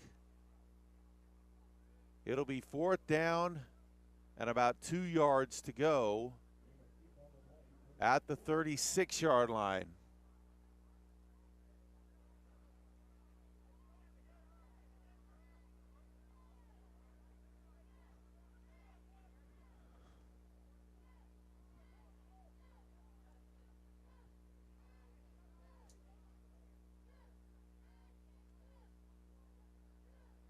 Pass on the near side. Is it caught? No. Dropped by Tanner. 8.9 left on the clock. Ball turned back over to the Aggies on downs. They'll take a knee. They'll line up in victory formation. And that will be it. Aggies are going to move to 5-4. Get a big win here on Senior Day.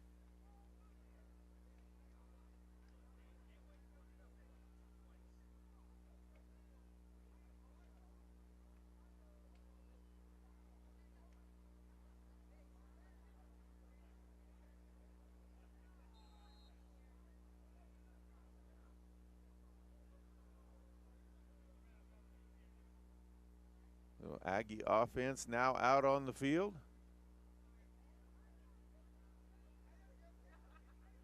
Kind of a pistol version of the victory formation. Brewer takes a snap. He'll step forward and take a knee. And that is the ball game. Panhandle State with a 46-23 win over Southwest Assemblies of God. Stick around, folks. We'll talk to head coach Corey Miller out on the field in just a little bit.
And ladies and gentlemen, would you please join us for the playing of our alma mater?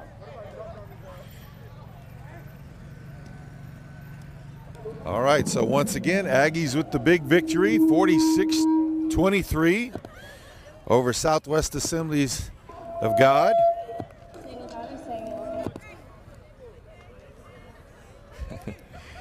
Looking at some of the stats, first downs were even, each team getting 20. Aggies had 9 through the air, 9 rushing, and 2 by penalty.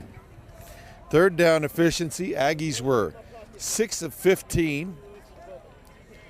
SAGU was 4 of 13. Fourth down, Aggies were 1 of 2, and SAGU was the same.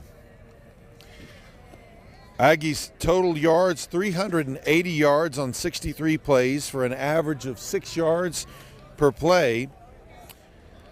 SAGU with 377 yards for 67 total plays for 5.6 yard per play average. Aggies gained 191 through the air on 14 of 26 passing, and averaged 7.3 yards per net pass play.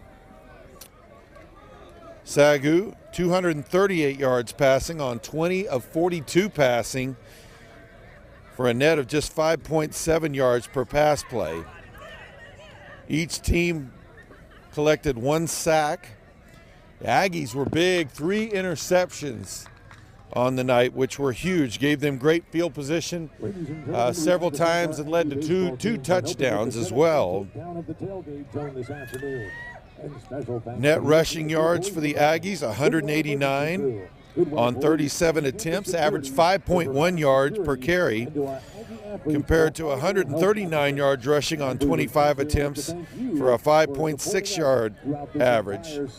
Aggies had 5 punts for a 39.6 yard average. SAGU 4 punts for a 30-yard average.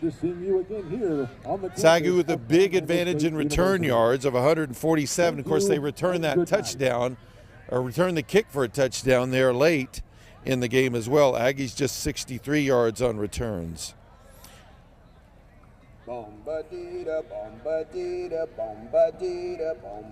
Penalty yards, a real struggle for the Aggies tonight. Both teams actually had trouble. 13 penalties on the Aggies for 101 yards. 8 penalties on SAGU for 73. Aggies had 2 fumbles and lost 1. SAGU had 2 fumbles and lost both. Time of possession ended up in favor of the Aggies after trailing in that category at the half big, 33 minutes and 10 seconds to 26 minutes and 18 seconds.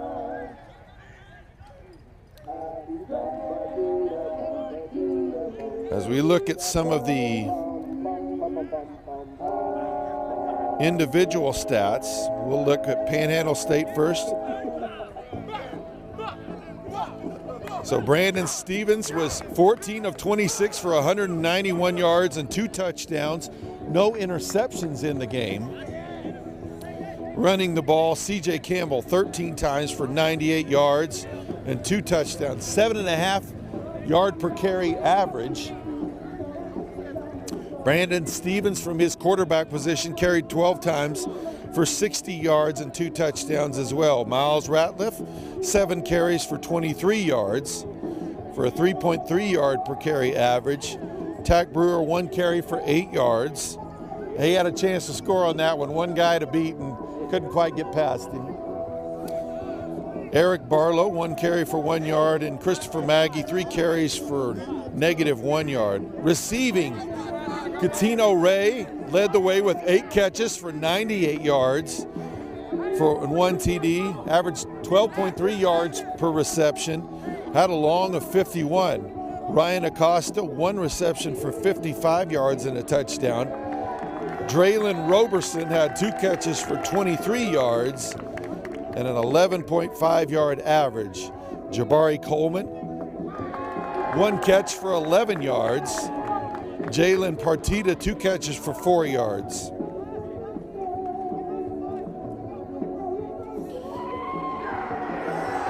Looking, trying to get to the defensive stats here.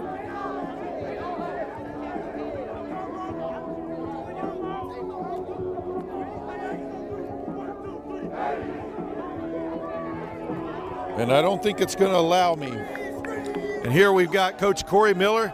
Coach, congratulations. I bet you're doing great. Nice win by your Aggies there. Great well, Coach, just your thoughts on the win and your team's play. I thought it was outstanding all 3 phases. Obviously there's always some mistakes and stuff like that, but I thought we controlled the line of scrimmage really well. we made some big plays in the passing, and we were able to kind of grind it out there at the end. And then defensively, we created turnovers. We started really fast. Special teams, we had our little ups and downs, but we punted well. We had a nice recovery on the kickoff right there. We made our field goals. All three phases kind of clicked, and it kind of came together, which is good. Well, yeah, great start. Of course, getting the turnover, which has been kind of your guys' thing this year.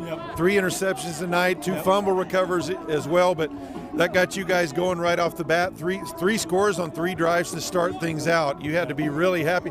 Kind of slowed down a little bit for a while, but the defense kept you with the nice lead the whole way, too. Absolutely, yeah. It was great. We started fast. That's what we wanted to do. We wanted to come out. We came out with energy. We came out with excitement. It was with enthusiasm. We had fun. And then we kind of lulled a little bit there. It wasn't necessarily that we went down or anything, but we didn't execute. We dropped a couple balls, had a couple questionable calls I thought were catches that maybe could have done it. A couple dumb penalties. Then we came out in the third quarter and we kind of put the game away. And it'd been nice to kind of finish the game a little bit better, but we were able to get a lot of people in and get them on field and get some film. Right. And it did look like that the defense kind of set the momentum to get that first score in the third quarter, where it looked like maybe momentum might be switching, although they had a long ways to come back already. But that really just put the game away in that stretch. You had to be happy with that. Absolutely. We've been good with getting the ball in the air all year. And so, we got some DBs with some great ball skills, and we kind of thrive on that. They try to get them. We went for a couple and missed them. They got a couple completions. But,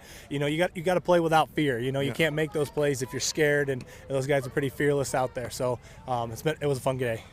Well, couple things maybe to work on, a little bit of coverage on returns, and then also over 100 yards and penalties, of course. And some of those personal chippy, foul and they things got like chippy. that. We had the little celebrations. Like some guys had a little bit too much fun, and that type of deal. You never want to see it kind of total up, and that type of deal. We got to play with a little bit more discipline and that type of deal, and understand what we're at. And then obviously our kickoff coverage, we got to figure something out there. So it's always something to work on. Well, of course, senior night, just your thought. Of course, these are all new guys to you, really. So just your thoughts on your senior guys.